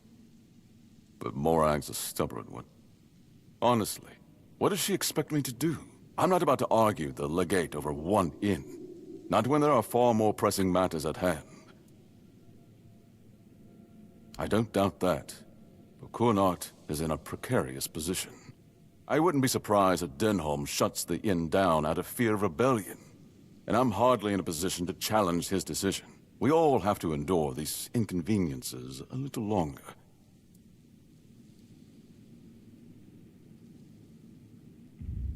Well, surely she's been given some sort of compensation, hasn't she?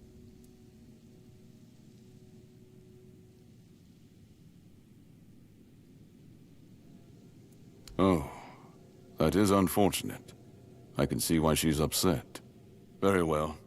Tell her she'll be paid part of the damages from my coffers, and I'll speak with Denholm about her situation. When I have the time. I can't offer more than that. As long as this stalemate with Camelot holds, reopening the inn is out of the question. That's my final decision.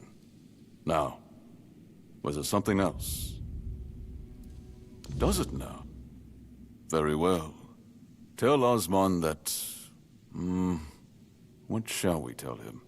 That I thank him for his concern, and that I will take his advice under consideration. If I just stay put, everything will be just fine. Ah, a new face. From managing the court's affairs to ensuring Connacht doesn't collapse under its own weight, it's my duty to keep things running smoothly. Not an easy task, given the times. And you? What brings you here? wandering so close to the heart of Connacht's business. You don't strike me as the idle type. Life at court is a delicate dance. It's calm on the surface, but underneath, there's always tension. Managing affairs, settling disputes, keeping the wheels turning. It's not for the faint of heart. Lord Yvain means well, but he makes decisions slowly, too slowly sometimes. Not that I complain. It's a role I've accepted, and one I'll carry out for as long as I'm needed. It's a quiet kind of chaos, but one we must master, for the sake of Connacht and those who call it home. Challenging doesn't begin to describe it. The court is the heart of Connacht, and if it falters, the rest follows. That's a heavy weight to bear. But if I'm honest, it's the plague that keeps me awake at night. I've seen what it does, how it spreads, how it steals lives without mercy. I lost my family to it. The only reason I'm still here is because I was locked away at court while they were quarantined. Since then, protecting this place, keeping it safe, has been more than a duty. It's been everything. Farewell. May your steps lead to better days for Connacht.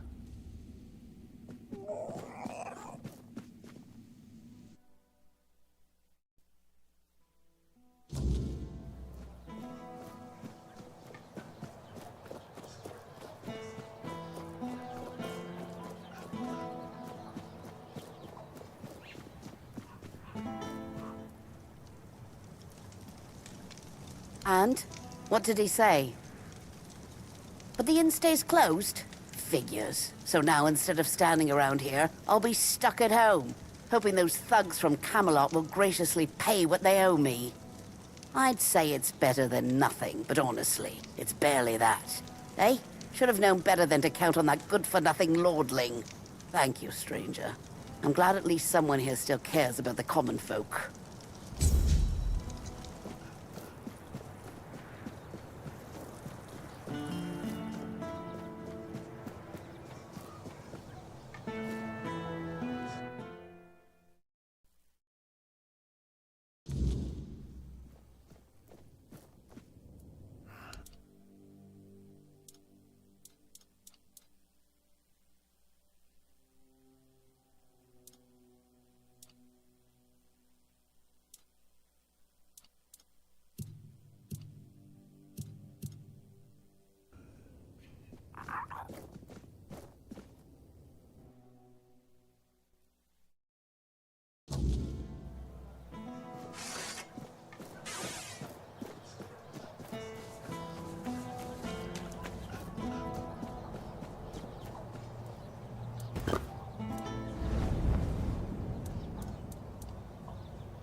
Nice to see you.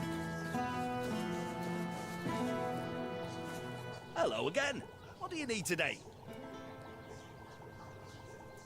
Oh? How did it go? Did he read it? What did he say?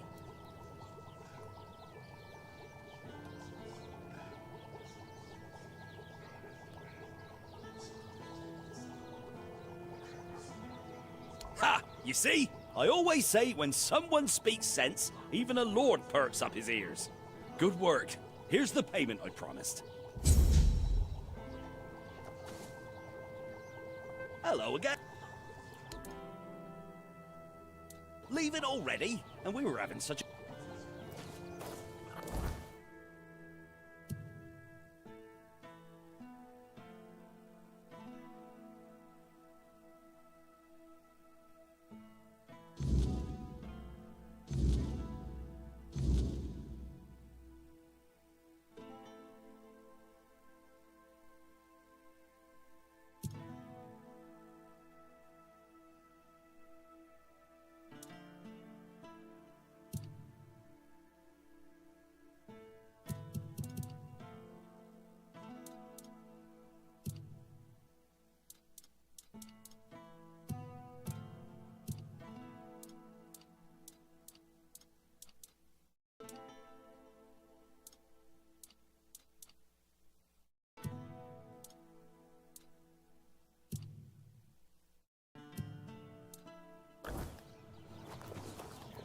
What brings you this way?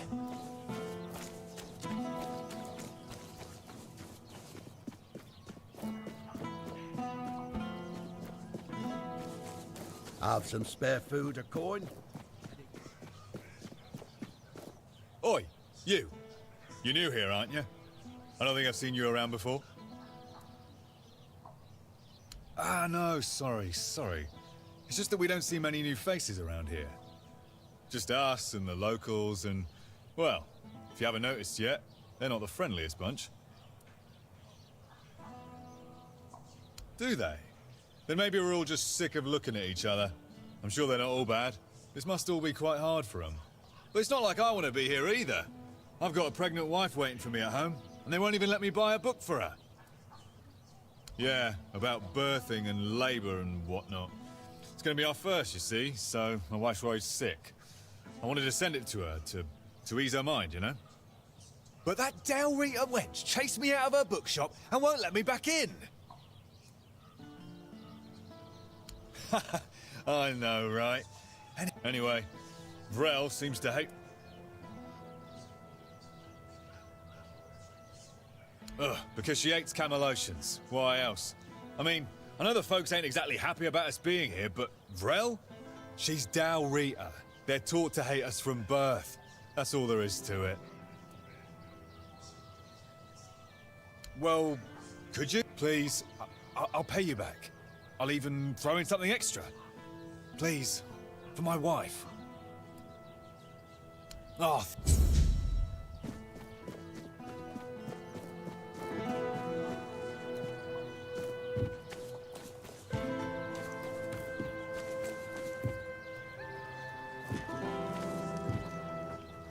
Ah, here's our troublemaker. You've really caused a stir around here with that spectacle in front of the Menhir. I had everything in order. The cart was ready, and people were all set to move to Camelot. But now, you appear out of nowhere, and suddenly a dying pile of stones lights up like a bonfire. That's bad. That's very bad. Firstly, because now I have to write yet another report to Camelot that we're going to be late, and that they need to send us even more supplies. Secondly, you've somehow reignited the Menhir, and this has reignited people's hopes that they can stay. And that's dangerous. And before you ask why it's dangerous, take a look around town. The recent Red Death outbreak took its toll. And I'm pretty sure things are just going to get worse and worse. But you should be thankful to them. Their hopes are the only reason we haven't locked you up for sabotaging our initiative.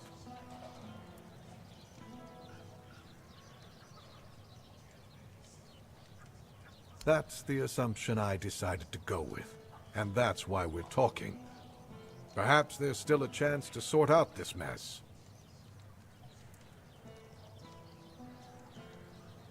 You can go tell Murig that your presence doesn't change anything about our deal, and that you are unwilling to help with his endeavors, whatever they may be. And if he doesn't listen, play along, but come back to me when you learn what he has planned.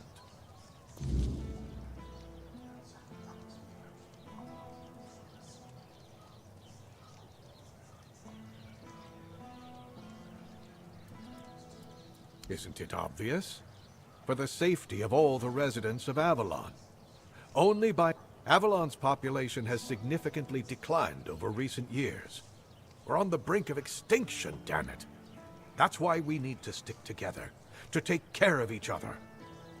Only Camelot possesses the necessary infrastructure to establish the right conditions for its people. If they remain here, they will die, either from the weirdness itself, or from the horde of monsters it spawns. And there aren't enough soldiers here for their protection. You must know that I didn't come here just to obey orders. I truly believe that this is the only way to save everyone on Avalon. Then at the very least, we'll have bought some time for those wiser than us to think of an alternative solution. Perhaps we will invade Tuathan, Like in the glorious old days? Or perhaps someone will find a way to free the derelict fleet, allowing us return to the homelands. I don't know. But there's one thing I'm certain of, and I'll repeat it as often as necessary. Only by standing together can we overcome the weirdness. Scattering our people across the island is the worst solution, and it's a sure path to our ruin. Murig, who apparently prefers to be called Maggot, is a druid, even though he may not look the part. And druids are the only ones who know the rituals necessary to ignite the Meniers. Due to bad luck, or more accurately, the decisions of my superiors, our options for druids are limited. That's why I'm forced to work with Murig, and prophet be my witness, neither of us is happy about that. But I'm no fool. I know that what happened in front of the Menhir might make Murig consider double-crossing us. He'll try to find a way to reignite the Menhir so that it could stay in Kunok despite our agreement.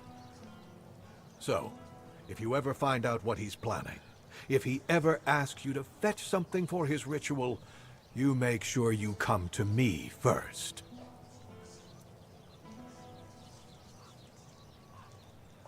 Who told you that? The Dalriata? I've never paid a single gold coin to any Dalriata for deserters. Not even once in my life. However, there is some truth to what you've heard. You see, it's hard to keep the men's morale up in these uncertain times. It's really no wonder that every once in a while, some of them try to desert. Still, this is the military. Desertion is unacceptable, and will always be punishable by death. Camelot especially insists on nipping that problem in the bud. So if you do take care of the deserters, you can be sure you'll be rewarded. Asgard will pay out bounties for each and every scalp you manage to bring him. Anything else? Me? There's not much I can do right now. But if someone were willing to handle them in whatever way they saw fit, as long as they stop being a threat to my men and the people here, they'd have my thanks. But all this should... Excellent. If you need anything, you know where to find me.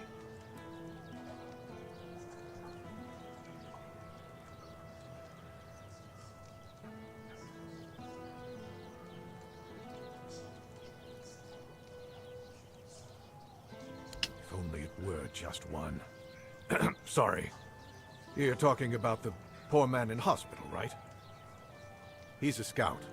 We've been preparing to evacuate the residents, and I sent him out a while back to make sure the route to Camelot was safe and clear.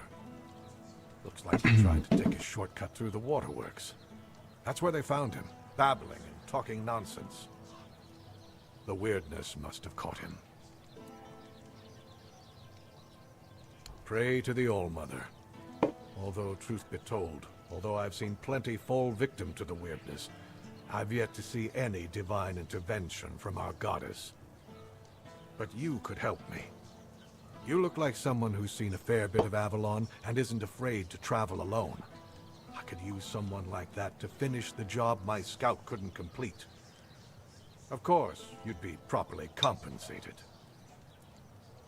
Take the road to Camelot, all the way to the Iron Gate, and report back on whether it's clear. Handle any smaller threats yourself, and tell me about any larger ones. The sooner the better. Think you can manage that? Great. Head out then. No need to write a report. Just come see me. I'll await your return.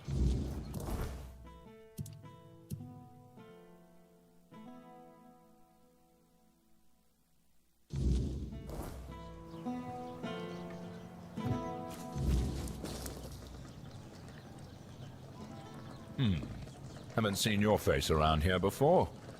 A visitor, eh? Try to stay out of trouble. I'd rather not have to put your name on the bounty board. No, that'd be Sheena. I keep this camp running and make sure everyone's pulling their weight.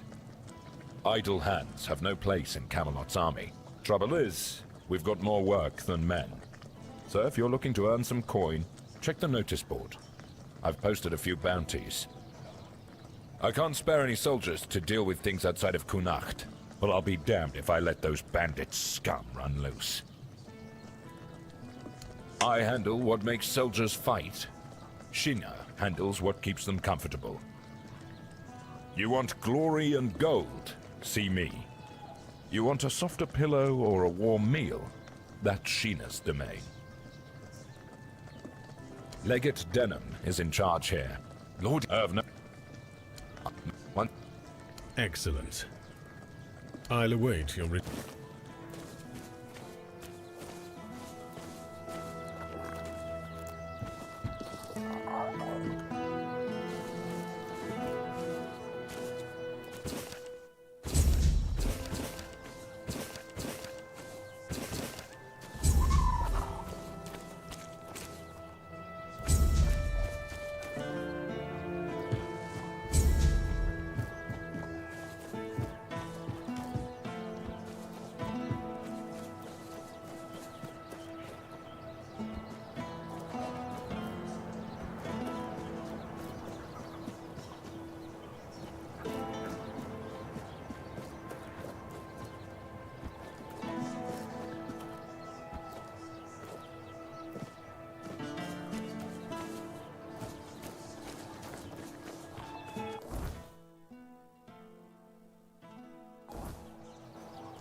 Yes? I'll await your return.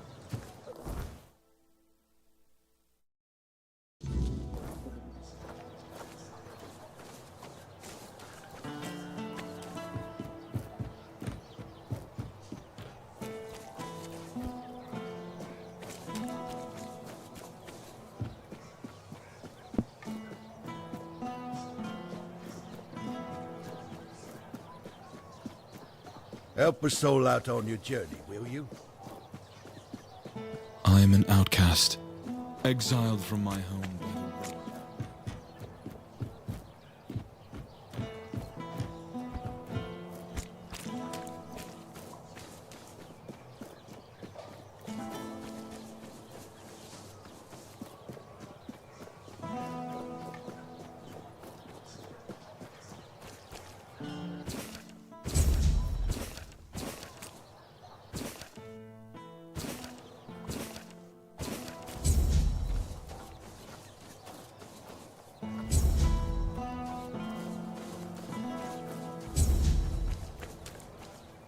If you're here to chat, Well, are you standing there for a... Jobs. Check the notice board outside. Can you read? I'm here. I don't know where all that eagerness comes from, and as it happens, I might have... It seemed just someone's... At first, but I don't... I thought the pro... In the...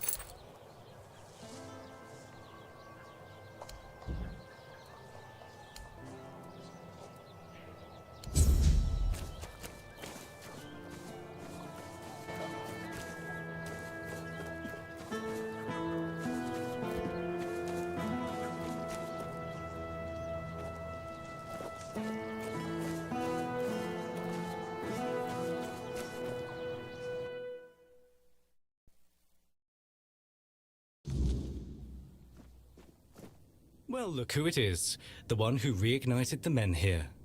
I must say I'm impressed. Tell me, how did you manage to do that?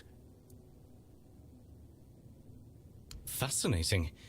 You may not know, but I suspect the Kaya whispers her word to those who listen, even if they don't realize it. Tell me, would you like to help further?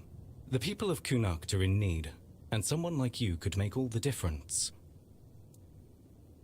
The fields of Connacht are dying, their lifeblood drained by the creeping weirdness. If the crops fail, the people starve, and starving people are restless people. That cannot happen. Properly placed, they can shield the farmlands long enough for a harvest to be salvaged. It's not the perfect solution, but it's a start. And if the people see that the priests care for their well-being, they'll be more inclined to trust us. I need someone capable to handle this. You've seen them around, but I'm sure a druid, if like, but help so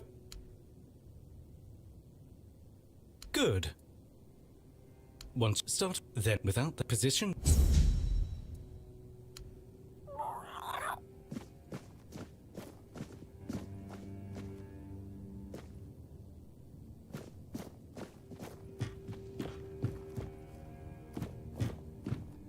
Oh, you must be the one. Allow me. The kind that reshapes instant fabulous. One must. On fab. Fab. Fort. Excellent. The take. Do the.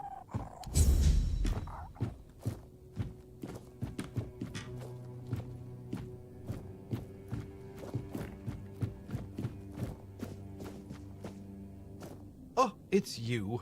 You look, well, all things considered. I've spent, oh, though I've,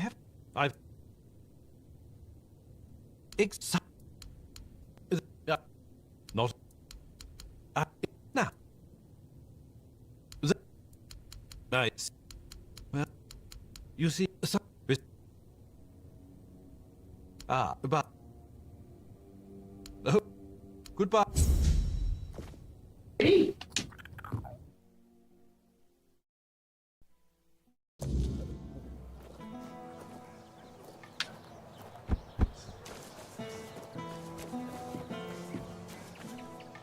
Open up, Fergus. We know you're in there. Stop white. I've had enough of this lunatic. Keep an eye on him in case he gets out. What do you want? Then go be curious. Open up, Fergus. Not a... No, you could not, because it isn't your job. But if you really must know, yesterday one of our warehouse... Denim... Come on.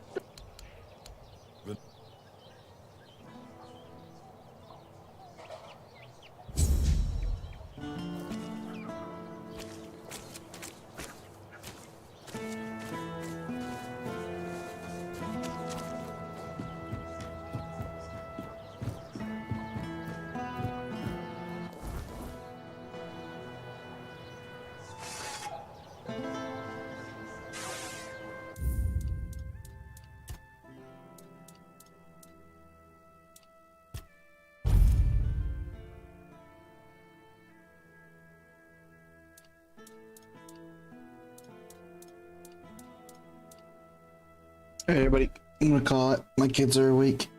Oh, catch you guys later.